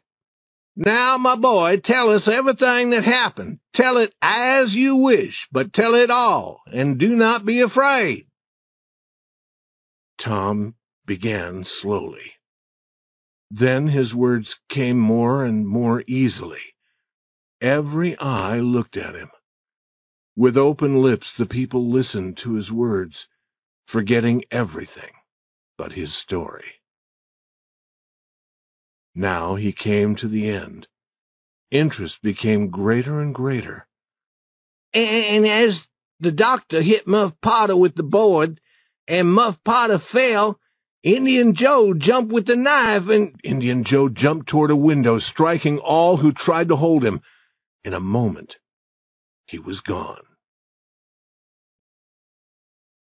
Chapter 22. Days of Delight and Nights of Fear.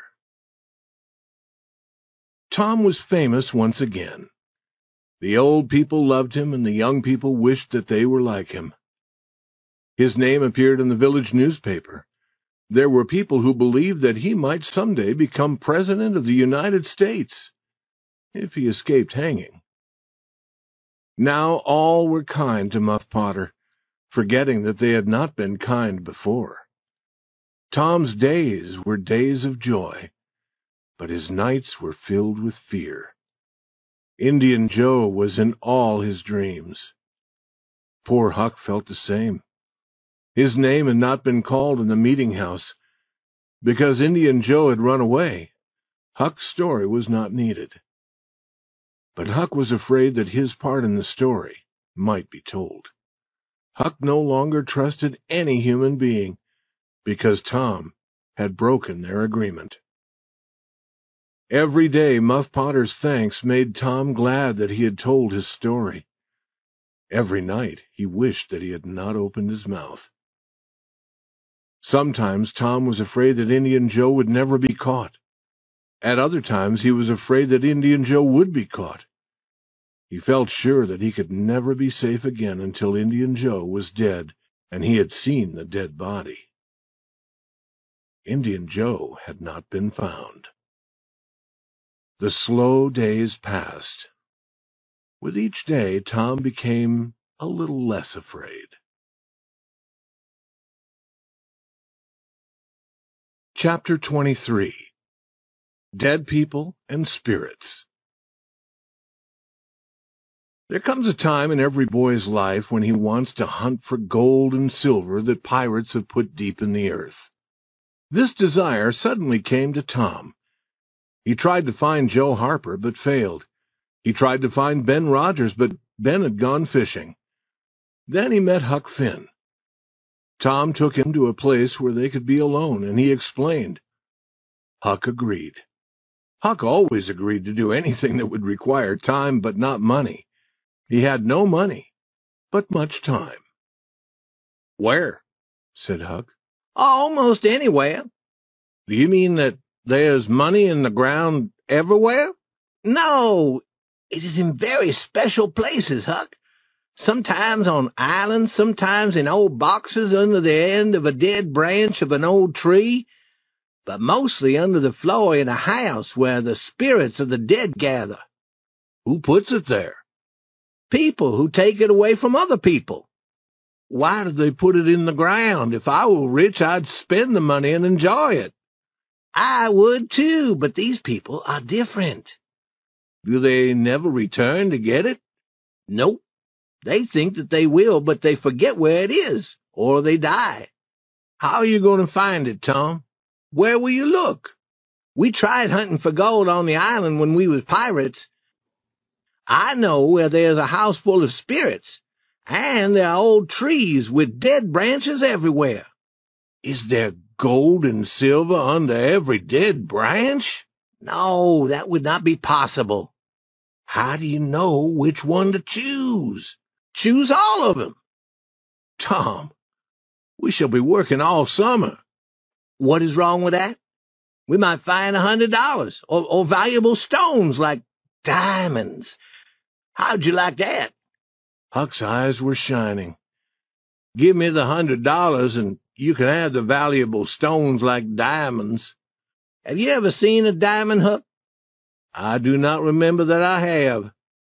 Kings have diamonds, and I've heard that some of them are worth $1 or more. Kings have hundreds of them.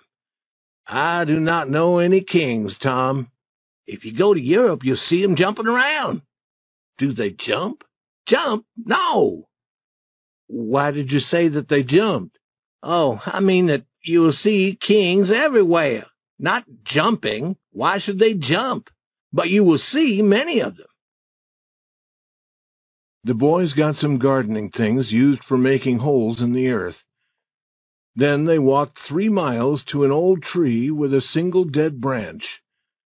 They were very hot, and they sat in the shade of another tree to rest and smoke.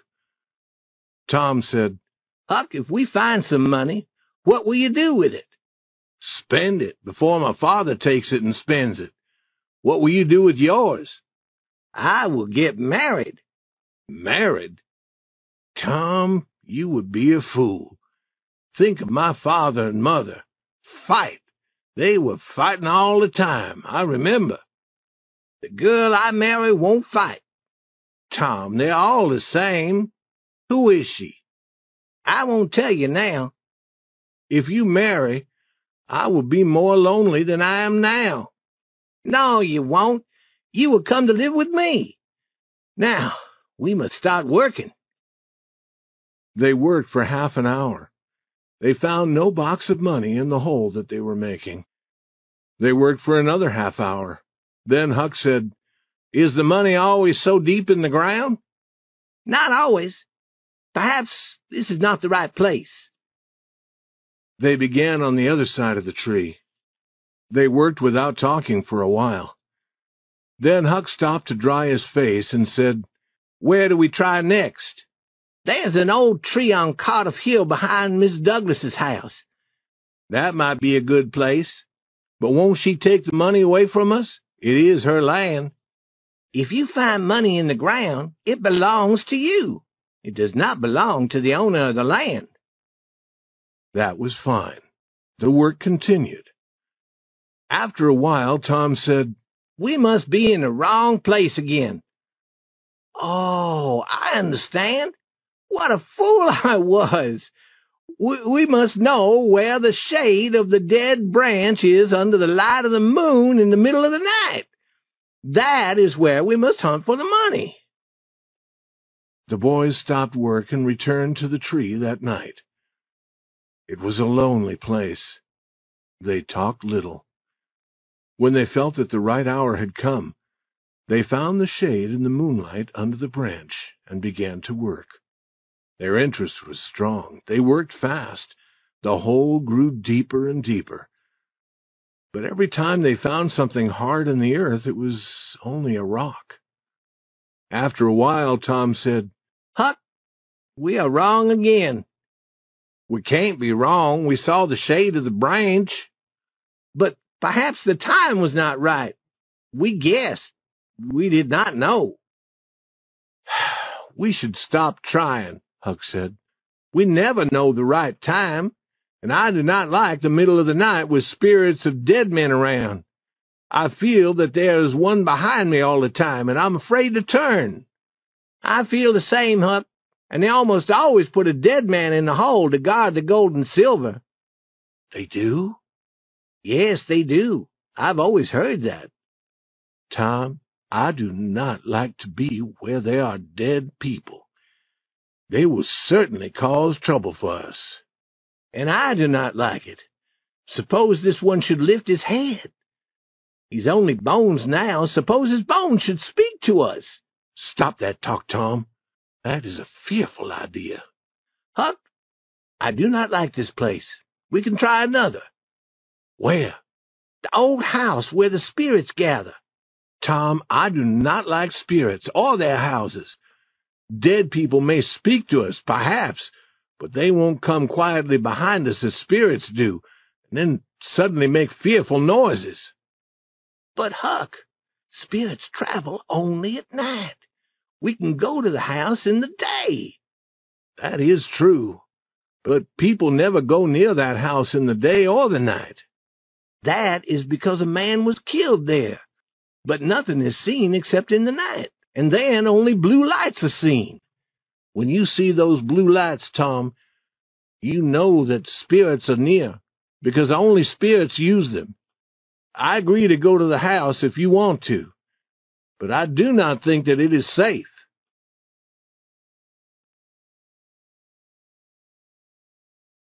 Chapter 24. Sleeping Spirits, a Box Full of Gold.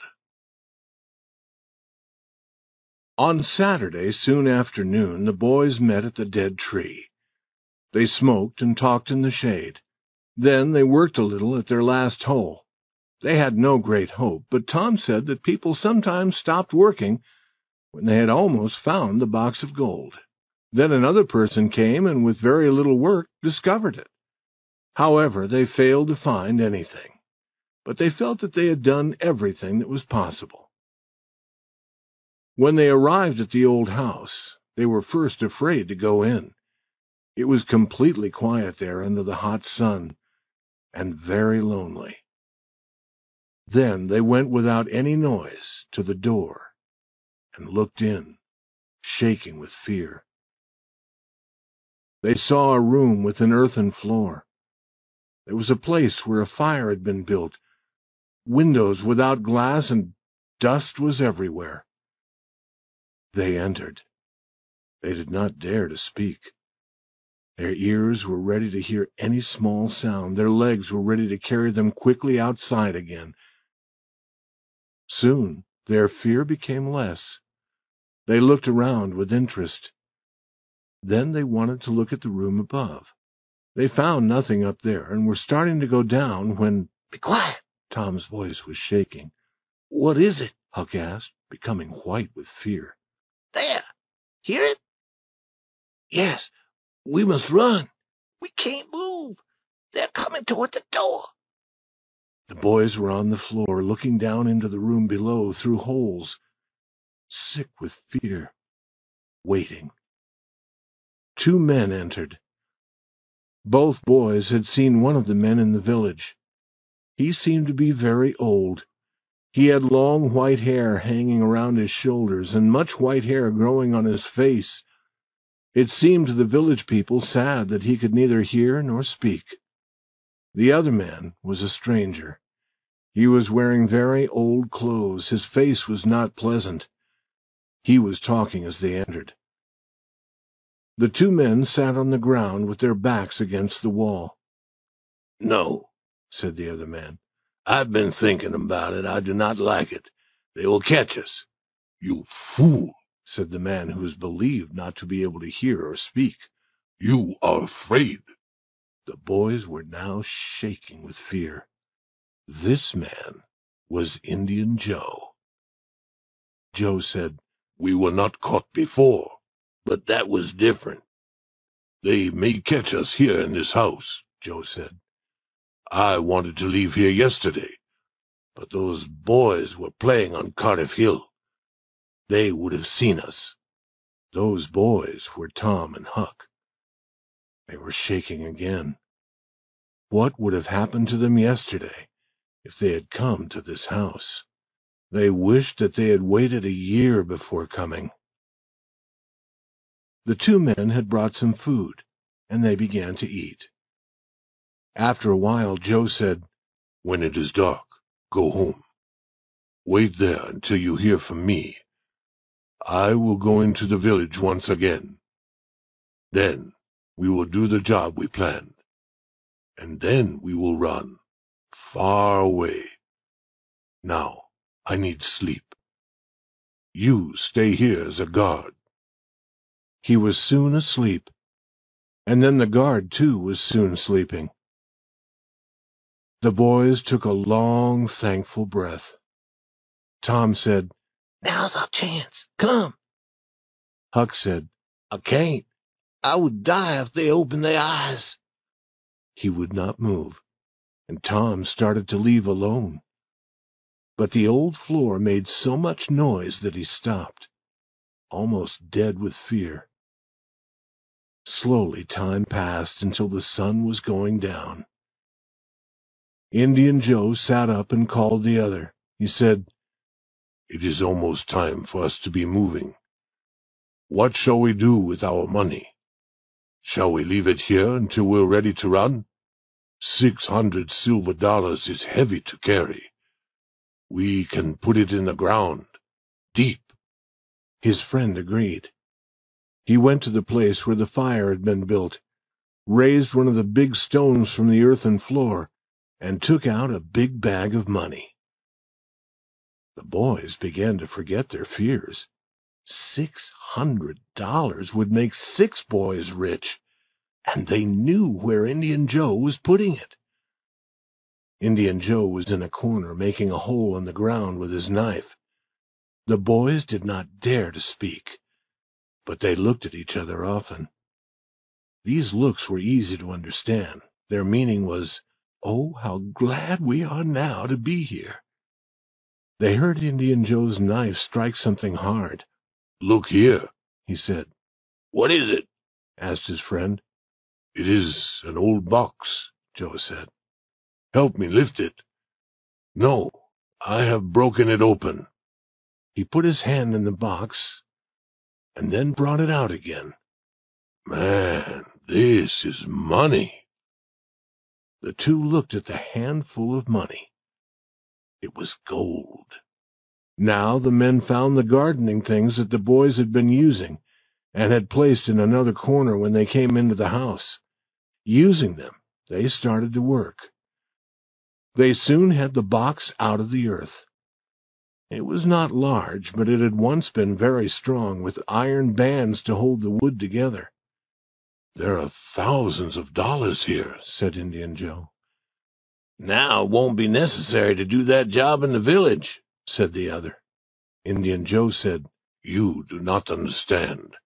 I am not doing that job only for money. Wrong was done to me, and I am going to pay them for it. I need your help. Go home until I tell you to come." "What do we do with this money? Put it in the ground again?" "Yes." Delight for the boys above his head. "No." Deep sadness above. "Where did these gardening things come from? There was fresh earth on them. Who was here?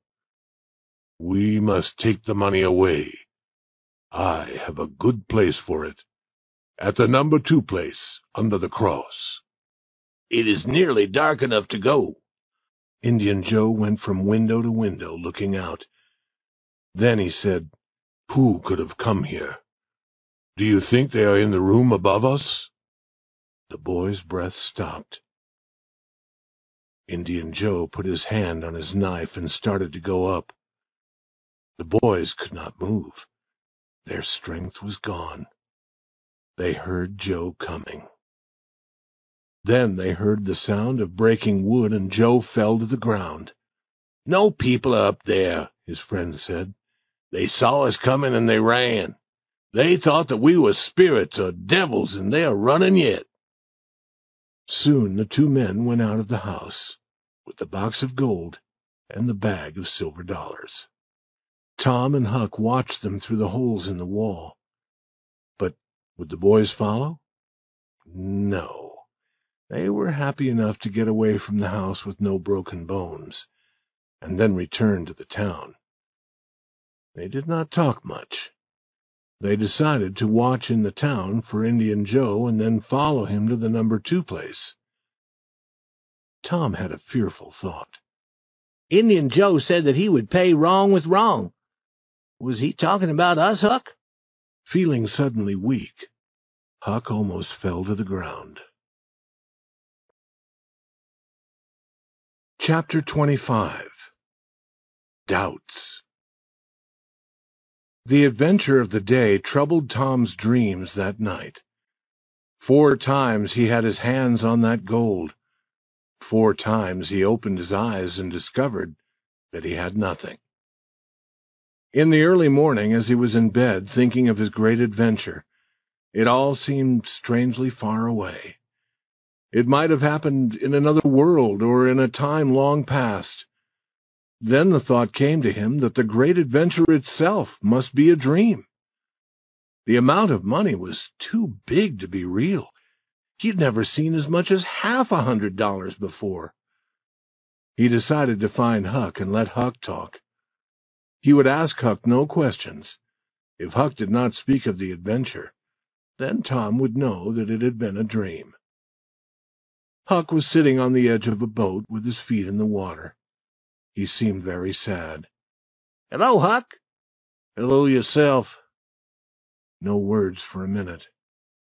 "Tom, if we had not put our gardening things in that corner, we would have that money." "It was not a dream. It was not a dream. But I almost wish that it was." "Dream!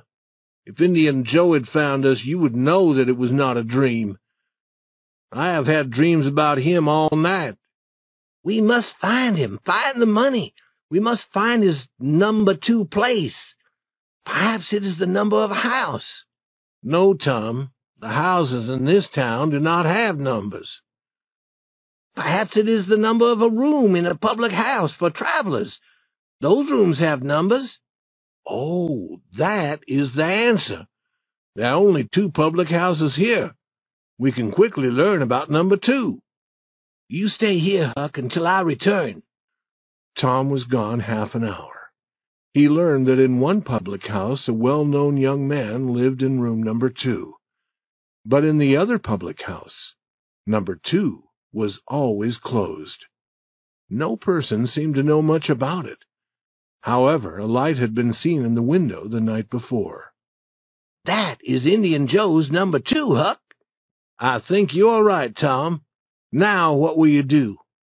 "Let me think." Tom thought a long time. Then he said, "I would tell you. The door of number 2 opens on a little street at the back of the house. We must wait for a dark night. Then we shall try to get in.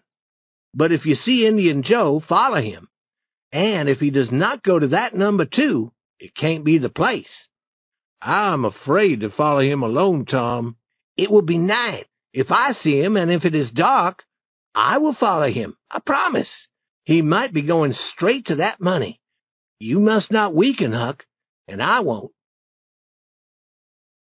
Chapter 26. Number 2. Huck as guard. They waited 3 nights. The 4th night was dark enough. The public house was closed at a late hour, but Tom and Huck were near. Indian Joe had not been seen. No other person had been seen in the street behind the house. The 2 adventurers moved quietly toward the door in the darkness. Huck stopped to remain as a guard, and Tom went forward. Then there was a long wait. To Huck, it seemed like hours. What had happened to Tom? Had he died from fear? Huck's breathing was very fast, and his heart beat madly. Suddenly, Tom came rushing out. "Run! Run for your life!" They never stopped running until they were at the other end of the village. There stood an old building, now not used. As they entered, rain began to fall heavily. "Huck, it was fearful. I tried and tried to open the door, and then suddenly it opened without effort. I stepped into the room, and, Huck, I almost stepped on Indian Joe's hand." "No." "Yes. He was there, asleep on the floor, drunk, I believe. I turned and ran." "Tom, did you see that box?" "Huck, I did not wait to look around. I did not see the box. I did not see any cross. I only saw a cup on the floor beside Indian Joe and more to drink. The room is full of it." "Tom, if Indian Joe is drunk, now is the time to get that box." "Is it? You get it." Huck began to shake. "No, I believe not." "And I believe not, Huck. Listen, Huck, wait until we know that Indian Joe is not in there. We can watch every night. Then we can go fast and get that box." "I agree. Let me watch all night and every night. You do the other part of the job." "I will." and now the rain has stopped. You go and watch. And when you want me at night, come to my window and make a noise like a cat. Chapter 27. The Picnic. Indian Joe's Job. The next morning Tom heard glad news. Judge Thatcher's family had returned. Both Indian Joe and the box of gold were not so important for a while. More good news made the day perfect. The following day Becky would have her picnic. Before 11 in the morning, the young people were at Judge Thatcher's house, ready to start. Soon the happy group was walking toward the river. They were going to ride down the river on the old riverboat. Sid did not go. He was sick. Mary stayed with him. Mrs. Thatcher said to Becky, "You return late. Perhaps you should stay all night at the home of a girlfriend who lives near the river." I can stay with Susie Harper, Mother. Good. And be a good girl. The boat took them 3 miles down the river, where it was tied to the shore. The crowd ran off the boat and into the forest. Soon shouting and laughing could be heard from many places.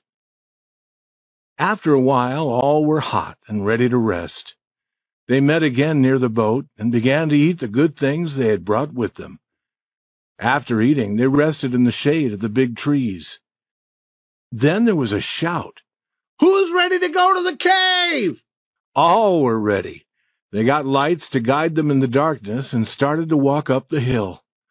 The cave could be entered through an opening in the hillside. A door had been placed across the opening, but it was not closed. Inside was a small, very cold room. The walls were rock and always had water running down them. It was a strange pleasure to stand there in the darkness and look out at the green valley shining in the sunlight. But the strangeness was soon past, and the children began to play and run through other parts of the cave. None of these parts was wide, and some were very small. Some led to other rooms made of rock. Some of these were very big. The children could not see the top of them. A person might walk days and nights and never find the end of this cave. He might go down and yet further down into the earth, always finding new parts and new rooms. No person knew the whole cave. Only part of it was known, and people did not go where others had not gone before. Tom Sawyer knew as much of the cave as any person. The children walked for almost a mile before any of them started to return to the outside. Then one group after another began arriving at the opening on the hillside. They were surprised to see that it was almost night. The boat's bell had been calling for half an hour. However, they thought this end of the day's adventures was delightful. Only the captain of the boat was sorry that he had waited so long. Huck saw the lights of the returning riverboat. He was already watching for Indian Joe. There were clouds in the sky, and the night was becoming very dark. The people in the village began to go home to sleep. The village clock was striking 11, and nothing had happened. Huck also began to think of sleep. Then a noise came to his ear. The next moment 2 men passed near him. One was carrying something. It must be that box. Should he call Tom? No. The men would carry away the box, and it would never be found again. He would follow them. Without shoes, as usual, Huck moved as quietly as a cat. The men went toward the river, and then, turning, went up Cardiff Hill. Passing the house of an old man named Jones, they arrived at the top of the hill. There, among the trees, they could not be seen. Huck stopped, listened, but heard no sound except his own heart. He knew that he was not far from the house of Mrs. Douglas, an old lady who lived alone. Then, very near, he heard a voice. It was Indian Joe. He said, "There are lights It is late, but she is not alone. I can't see any lights. That was the other man. Huck's heart was cold. This was the job Indian Joe had talked of? Mrs. Douglas had often been kind to Huck. Perhaps these men were planning to kill her. He wished that he had dared to run to the house and tell her, but the men would catch him. "Look from here," said Indian Joe. "Now do you see the lights?" Yes, forget the job. Forget it. I have told you before. You can have her money. I do not want it. But her husband put me in jail. Then he died. I can't hurt him, but she is living yet. You must not kill her. I will not kill her, but I am going to cut her face, and that hurts a woman more than killing. You will help me, or I will kill you. And if I must kill you, I will kill her too.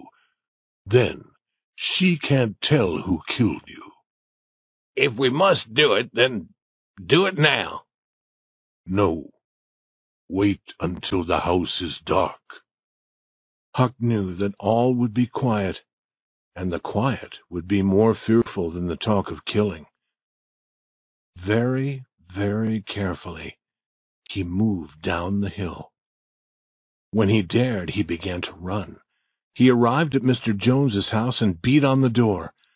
Mr. Jones and his two strong sons opened a window and looked out. What is that noise? Who are you? What do you want? Let me in, quick. Who are you? Huckleberry Finn. Quick, let me come in. Huckleberry Finn, indeed. Is that a name to make me open a door? But let him come in, boys. What does he want?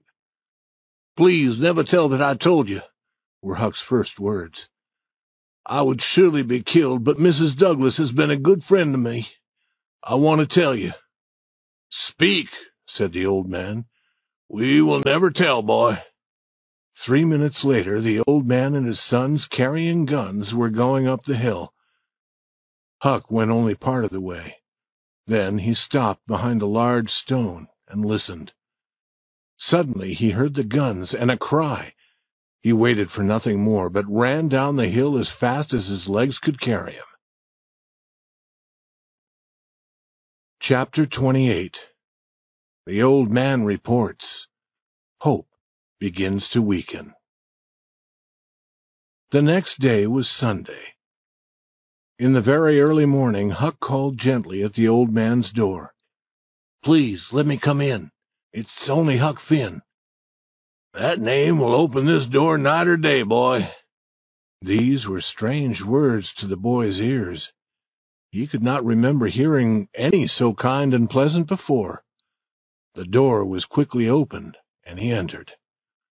Now, boy, I hope that you're hungry, 'cause as soon as the sun comes up, we'll have something hot to eat. We hoped that you would come here again last night. When I heard the guns, I ran. I ran for 3 miles. I came now because I want to know what happened. I came before daylight because I do not want to meet those men, living or dead. They are not dead, boy. We are sorry for that. They heard us coming, and they ran. And then we went down to the village to get help. Men have gone to watch at the river. More men will hunt through the forest today. My sons will join them. I wish we had seen those 2 men. Could you see them in the dark? I can tell you about them. One is a man that you have seen in the village. He has long white hair, and he can't hear, and he can't talk.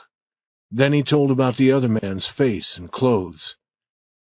When his sons had gone, Mr. Jones asked Huck why he had followed the men up the hill. Huck told, after much thought, that one man was Indian Joe. But he did not tell about the box of money. Soon people began coming to the house, and Huck went where they could not see him. Mrs. Douglas was among the first to come. She came to thank Mr. Jones for saving her from being hurt by the men. You should not thank me, he said. There's another person who did more to help you. but he does not want thanks." All the people in the village went to church early that day. They wanted to talk about the two bad men. The two men had not been found, and nothing had been learned about where they had gone. Leaving the church, Mrs. Thatcher walked behind Mrs. Harper. She said, "Is my Becky going to sleep all day?" "Your Becky?" "Yes, she stayed with you last night, I believe." "No." Mrs. Thatcher stopped suddenly. She seemed ill. At that moment, Aunt Polly joined them. She said, "Good morning, Mrs. Thatcher. Good morning, Mrs. Harper. I suppose that my Tom stayed with Fred or Joe last night without telling me, and now he's afraid to come to church."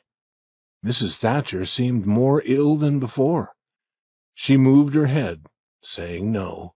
"He did not stay with us," said Mrs. Harper. Her face showed surprise and a little fear. Aunt Polly also showed fear. "Joe Harper," she said, "have you seen my Tom this morning?" "No." "When did you see him last?" But Joe could not remember. People had stopped moving out of the church. The story traveled quickly among them. Children were questioned. No child could remember seeing Becky and Tom on the returning riverboat. It was dark then. No person had thought of counting the group. A young man now said that Tom and Becky might be lost in the cave. Mrs. Thatcher closed her eyes tightly. Aunt Polly began to weep. Within 5 minutes, bells were ringing and all the people were gathering. What had happened at Mrs. Douglas's house was not important now. In half an hour, 200 men were going either by river or by road toward the cave. Through the long afternoon, the village seemed dead. Many women went to visit Aunt Polly and Mrs. Thatcher. They wept with them, and that was more help than words. Through the long night, the town waited for news. But in the morning, only this news came: "Send more food and more lights." Mrs. Thatcher was almost ill, and Aunt Polly also. Old Mr. Jones came home from the cave at noon and discovered that Huck was sick. Mrs. Douglas came to care for him. Other men began to return from the cave, but the stronger men continued their hunt. They visited the far parts of the cave. They shouted, they shot guns, but they had no answer. Often a light would be seen far away, and they would think that the children were found. But the light always belonged to another of the hunters. The names Becky and Tom were found marked on a rock, and the string that had tied Becky's hair was found. 3 days and nights passed. Huck asked about Tom Sawyer. Mrs. Douglas said, "Quiet, child, you must not talk. You are very sick." She began to weep. There were not many now with enough hope or strength to continue hunting for Tom Sawyer.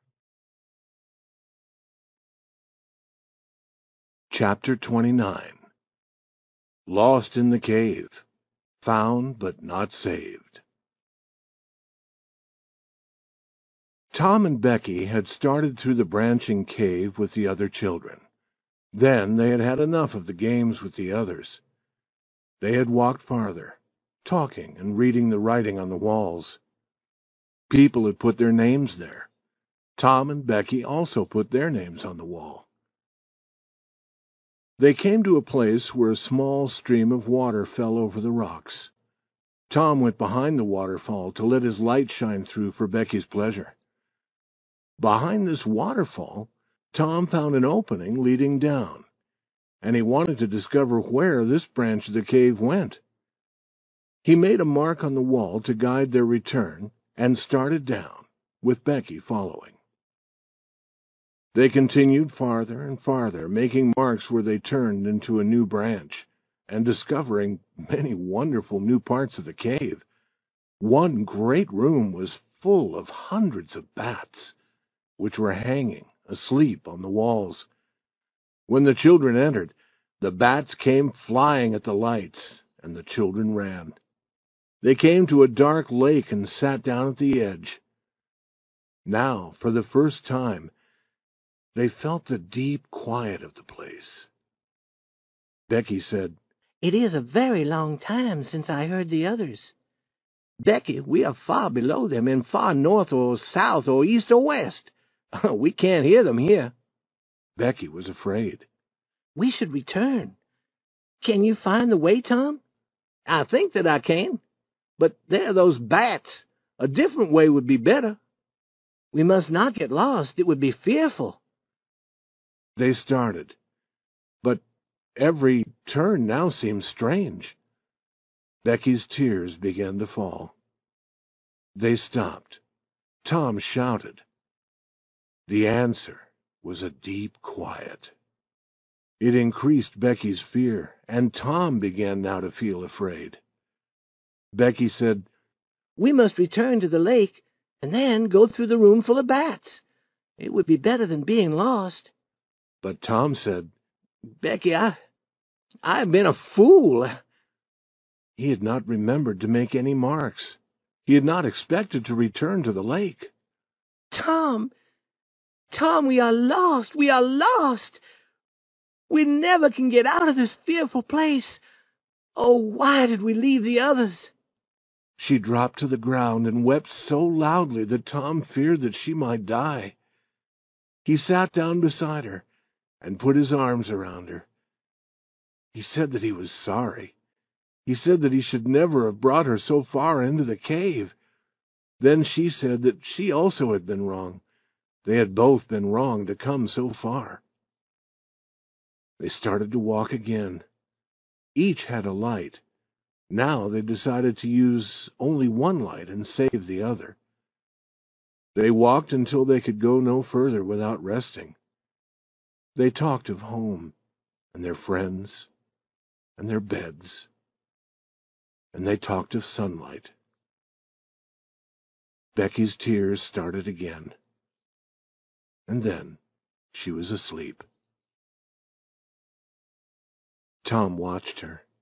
Slowly her face grew peaceful, and then he felt some peace. She opened her eyes, laughing, but suddenly the laugh ended. "Oh, I wish that I had never opened my eyes again. Oh, Tom, do not look at me like that. I shall not say that again." "We are going to find the way," Tom said. "We are going to try." They rose and started to walk, hand in hand, and without hope. Tom said that they must go quietly and listen for falling water. They found it, and sat down to rest again. Becky said, "Tom, I'm very hungry." Tom had saved a piece of the picnic cake. He took it from his pocket and divided it. They had cold water to drink. After eating and drinking, Becky was ready to move again. But Tom said, "Becky, I must tell you, our light is almost finished. We must stay here, where there is water." Again Becky wept. Then a new thought came to her. "Tom, they will hunt for us. Perhaps they are hunting for us now. When would they discover that we were not with the others? On the boat?" "It'll be dark on the boat, but your mother will know that you have not come home." Now Tom learned that Mrs. Thatcher did not expect Becky to return home that night. Then their last light failed and darkness was complete. Becky wept a long time in Tom's arms.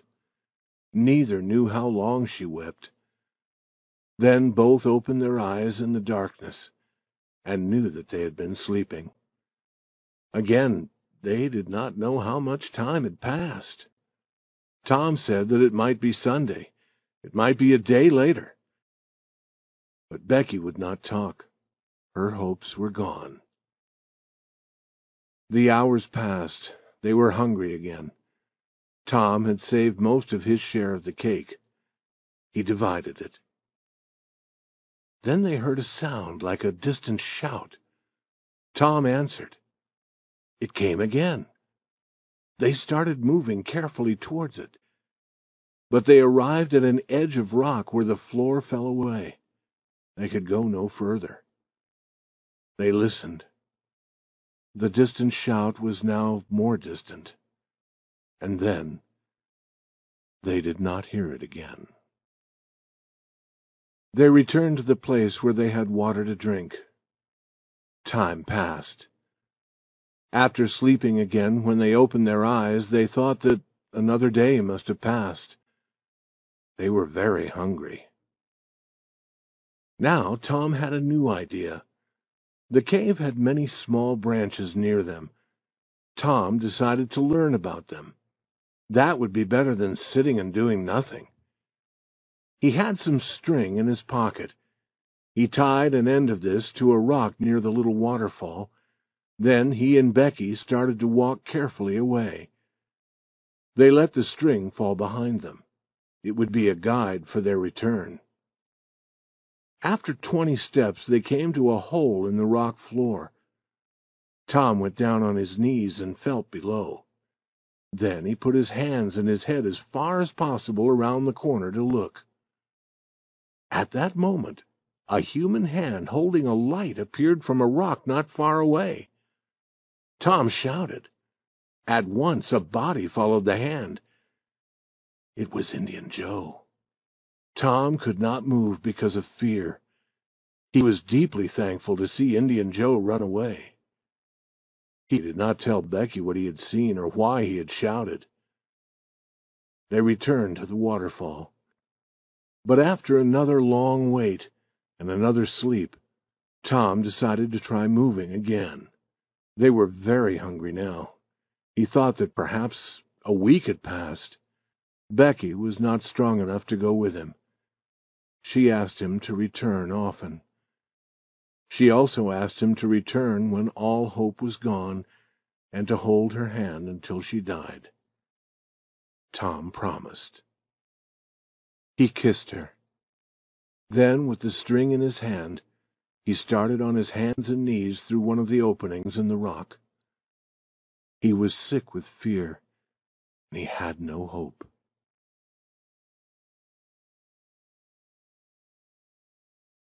Chapter 30. Tom tells the story of their escape. Sunday, and 2 more days had passed. Few of the men continued their hunt in the cave. Most of the people believed that the children could never be found. Mrs. Thatcher was very ill. Aunt Polly's hair had changed from gray to white. Then, in the middle of the night, the village bells began to ring. In a moment, the streets were filled with people shouting, "They are found! They are found! They are found!" All moved toward the river and met the children as they were carried home. Aunt Polly's happiness was complete. Mrs. Thatcher's happiness would be complete when the news reached her husband. He was yet in the cave, continuing the hunt. Tom lay on a bed telling the story of his wonderful adventures. They had gone in one direction as far as the length of the string. Then he had tried another opening. Then he had tried a third. He was ready to try another when he saw a distant light. He thought that it was daylight. He dropped the string and ran toward it, and put his head out through a small hole. And there was the great river on which the boat had brought them to the picnic. He told how he then returned for Becky. She did not believe him. She told him to let her die. But after a while she went with him. When she saw the daylight, she almost died of joy. He told how he got himself through the hole, and then helped her. They saw some men in a boat and shouted. At first the men didn't believe their wild story, because, the men said, "You are 5 miles south of the door of the cave." But they believed the children after a while, and took them to a house where they were given food and allowed to rest before being taken home. It was several days before Tom and Becky were strong again.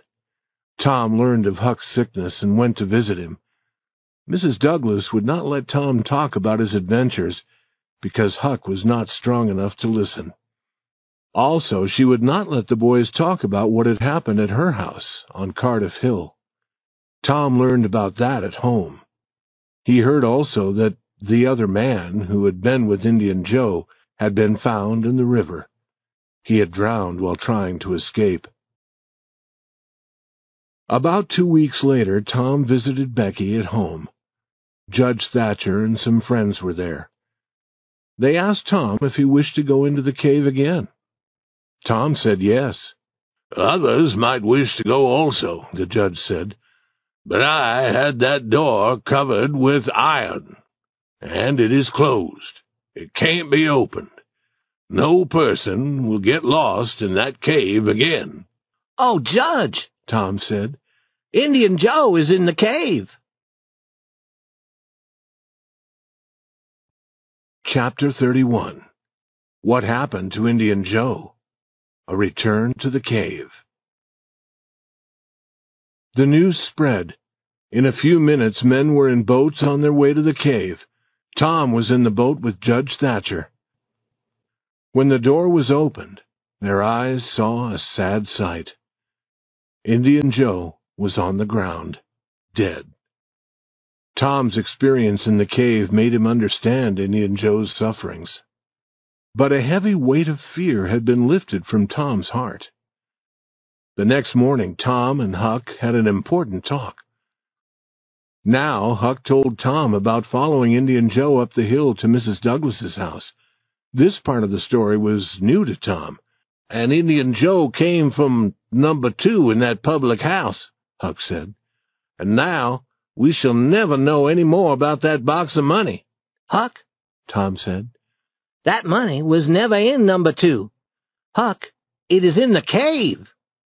"Say that again, Tom." "The money is in the cave." "Tom, is this true?" "It is true, Huck. Will you go there with me and help to bring it out?" "I will if I can go to the cave and not get lost." "Are you strong enough?" Tom asked. "I can't walk more than a mile, Tom." "It is 5 miles, Huck, for any other person, but I know a shorter way. I'll take you there in a boat. It'll be easy for you." "I want to start now, Tom." Tom agreed. "We want some bread and meat and our tobacco, and 2 bags, and some string and some lights." They took a friend's boat, and about noon the boys started their journey. Tom knew where to stop. They pulled the boat up on the shore. "Huck, the hole is near. Try to find it." Huck tried and found nothing. Then Tom proudly took him among the trees and said, "Here it is." The boys entered the hole. Tom was leading. They tied their string to a rock to guide their return. A few steps took them to the little waterfall, and Tom felt his whole body shaking. He told Huck that this was where he and Becky had been when they were lost. The boys were quiet now. The stillness and the darkness were heavy on their hearts. They continued walking, and soon they came to the place where the floor seemed to end. With the light they could see that they were on a hill leading to another rock floor below. Tom said, "Now I will show you something, Huck." He held his light high. "Look as far as you can around the corner. Do you see that? On the big rock? Tom, it is a cross. That is where I saw Indian Joe, Huck. And where's number 2? Remember what he said? Under the cross."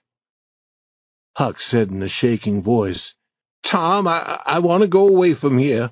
"What, and leave the money?" "Yes, leave it. Indian Joe's spirit is there." "No, Huck. His spirit is near the door where he died. That is 5 miles away." "No, Tom, it would guard the money." "I know about spirits, and you do also." Tom began to think that Huck was right. But then he had a different thought. "Huck, his spirit would not be near a cross." Huck agreed. "Tom, I did not think of that, but it's true.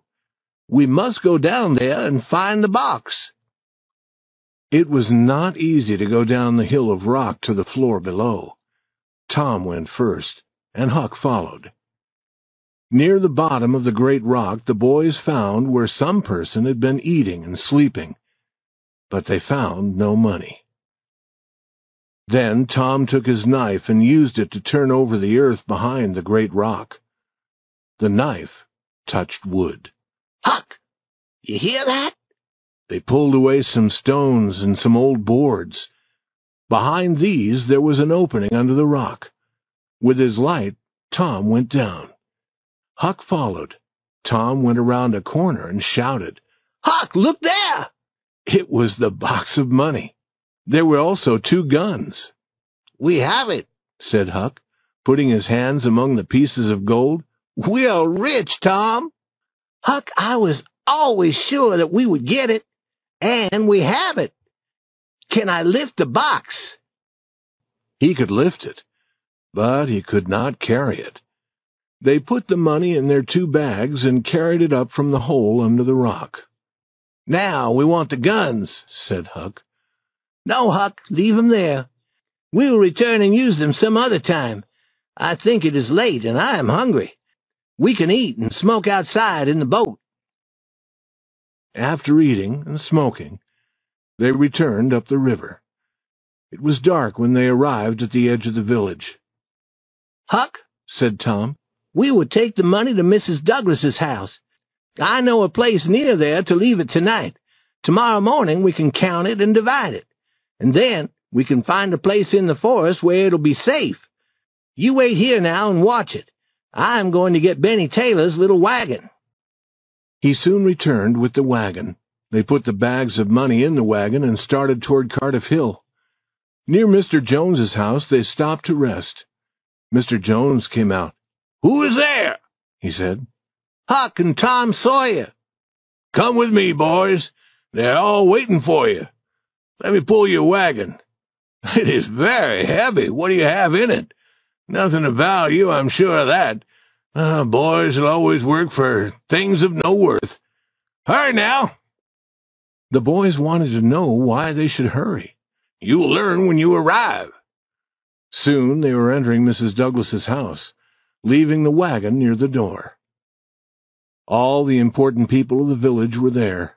The Thatchers were there, the Harpers, Aunt Polly, Sid, Mary, and many more. All were dressed in their best clothes. Tom and Huck were covered with earth from the cave. Aunt Polly's face was red when she saw Tom's face and clothes. Mrs. Douglas took the boys to a bedroom and said, Wash and dress now. Here are new clothes for both of you.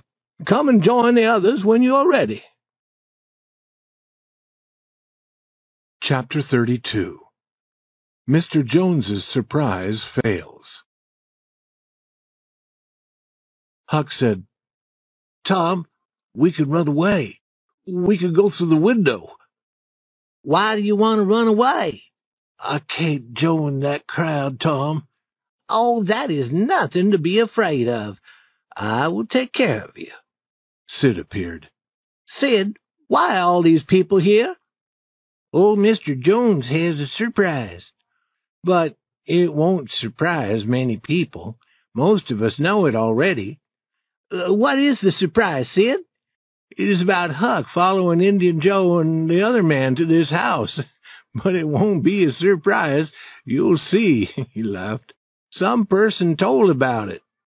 Tom said, You told. There is only one person in this town who would destroy a good surprise. You. Now go away, or I'll throw you out of this room.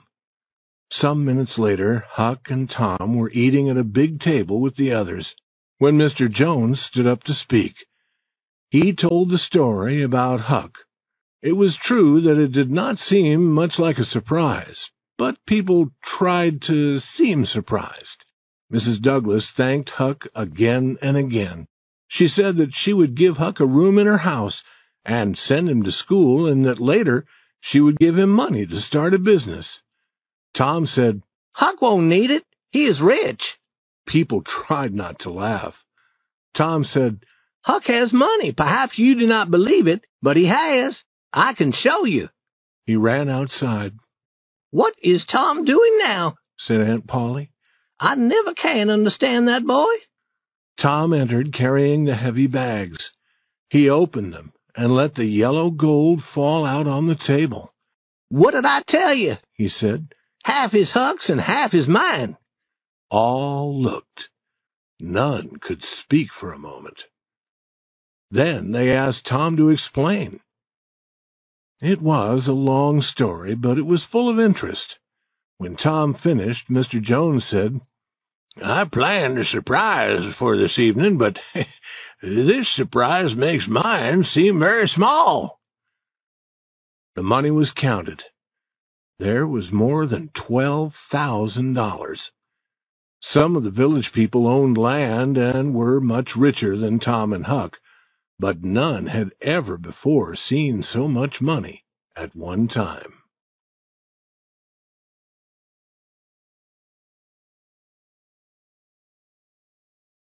Chapter 33. New Adventures Planned. Tom and Huck's money was a great wonder in the poor little village. You may be sure of that. It was not easy to believe that the money was real. People talked and talked about it. People went hunting for more money. Boys went, and men went also. They hunted in every old lonely house. All watched Tom and Huck and listened to them. Every word they spoke had become important. The village newspaper had a story about them. Mrs. Douglas put Huck's money in a bank. Judge Thatcher did the same with Tom's. Each boy had money to spend now. He had almost $1 for every day of the year. In those days, $1.25 a week was enough to buy a boy's food and clothes and to pay for his schooling. Judge Thatcher had a good opinion of Tom. He said that only a very wise boy could have brought Becky out of the cave safely. He expected Tom to become a great man. Huck Finn's life had changed. His sufferings were almost too great for him. Mrs. Douglas had taken him to her home. She kept him clean. He must sleep every night in a clean bed. He must eat like a gentleman. He must go to church. He suffered for 3 weeks, and then the next day he was gone. Mrs. Douglas and all the people in the village tried to find him. They were afraid that he had drowned in the river. Early on the 3rd morning, Tom Sawyer went to an old building outside the village. He found Huck. Huck had been sleeping behind the building. He was lying there now, happily smoking. He was covered with dust, his hair was wild, and he was wearing his old clothes. Tom asked him to go home to Mrs. Douglas. Huck's face became sad. "Do not talk about it, Tom. I tried it. It is not for me. She is good to me and friendly, but I can't live with her. I must get up at the same time every morning. I must wash. I must sleep in the bed. I must wear those good clothes. I can't move in those clothes. I can't sit down. I can't lie down. I can't roll on the ground in them. I must go to church. I must wear shoes on Sunday. We all live like that, Huck. Tom, I'm different. I can't live like that. It is easy to get food. Mrs. Douglas won't let me smoke. She prays all the time. I had to leave, Tom, or I would die. When school begins, I would have to go to school. Tom, being rich is no good. I wish I was dead all the time. I like these old clothes. I like this place to sleep. This is what I want, Tom. I'll give you my share of the money. You can give me 10 cents when I need it, but not often. I do not like what is easy to get. And you go now and explain to Mrs. Douglas." "Oh, Huck, you know I can't do that. And if you try longer, you will like it." "Like it?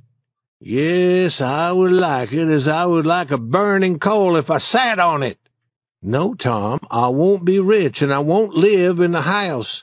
I like the forest and the river and a place like this for sleeping. But now we are rich, and all our games, like being pirates, are destroyed. Listen, Huck, being rich won't change that. Is that true, Tom? It is true. But if you want to join me and the other boys and belong to my club, you must live like us. Tom, is that friendly? I want you to join us, Huck. But all the boys who join Tom Sawyer's club must have good characters. Huck was quiet. There was a battle in his mind. After a while he said, I will return to Mrs. Douglas's for a month. I will try if you will let me belong to Tom Sawyer's club. I agree, Huck. Come with me now, and I promise to ask Mrs. Douglas to change a little, Huck. Will you, Tom? That is good. When will you start your club? Oh, soon. This evening, perhaps, we can have the first meeting. What will we do at the meeting? Well, we will promise always to help others, and promise never to tell what we plan to do, and promise to kill any person who hurts one of us. I like that, Tom. I like it. And we must make those promises in the middle of the night in a lonely place, and sign with blood. This is better than being a pirate, Tom. I will stay with Mrs. Douglas, and we will have adventures that will make the whole village talk about us. And then Mrs. Douglas will be proud because she took me into her home.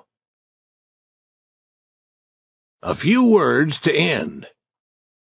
So ends this story. Because it is the history of a boy, it must stop here. It could not go much further without becoming the history of a man. Most of the people in this book are living yet, and are happy. Perhaps someday the story will be continued. Therefore, it will be wise to tell no more now.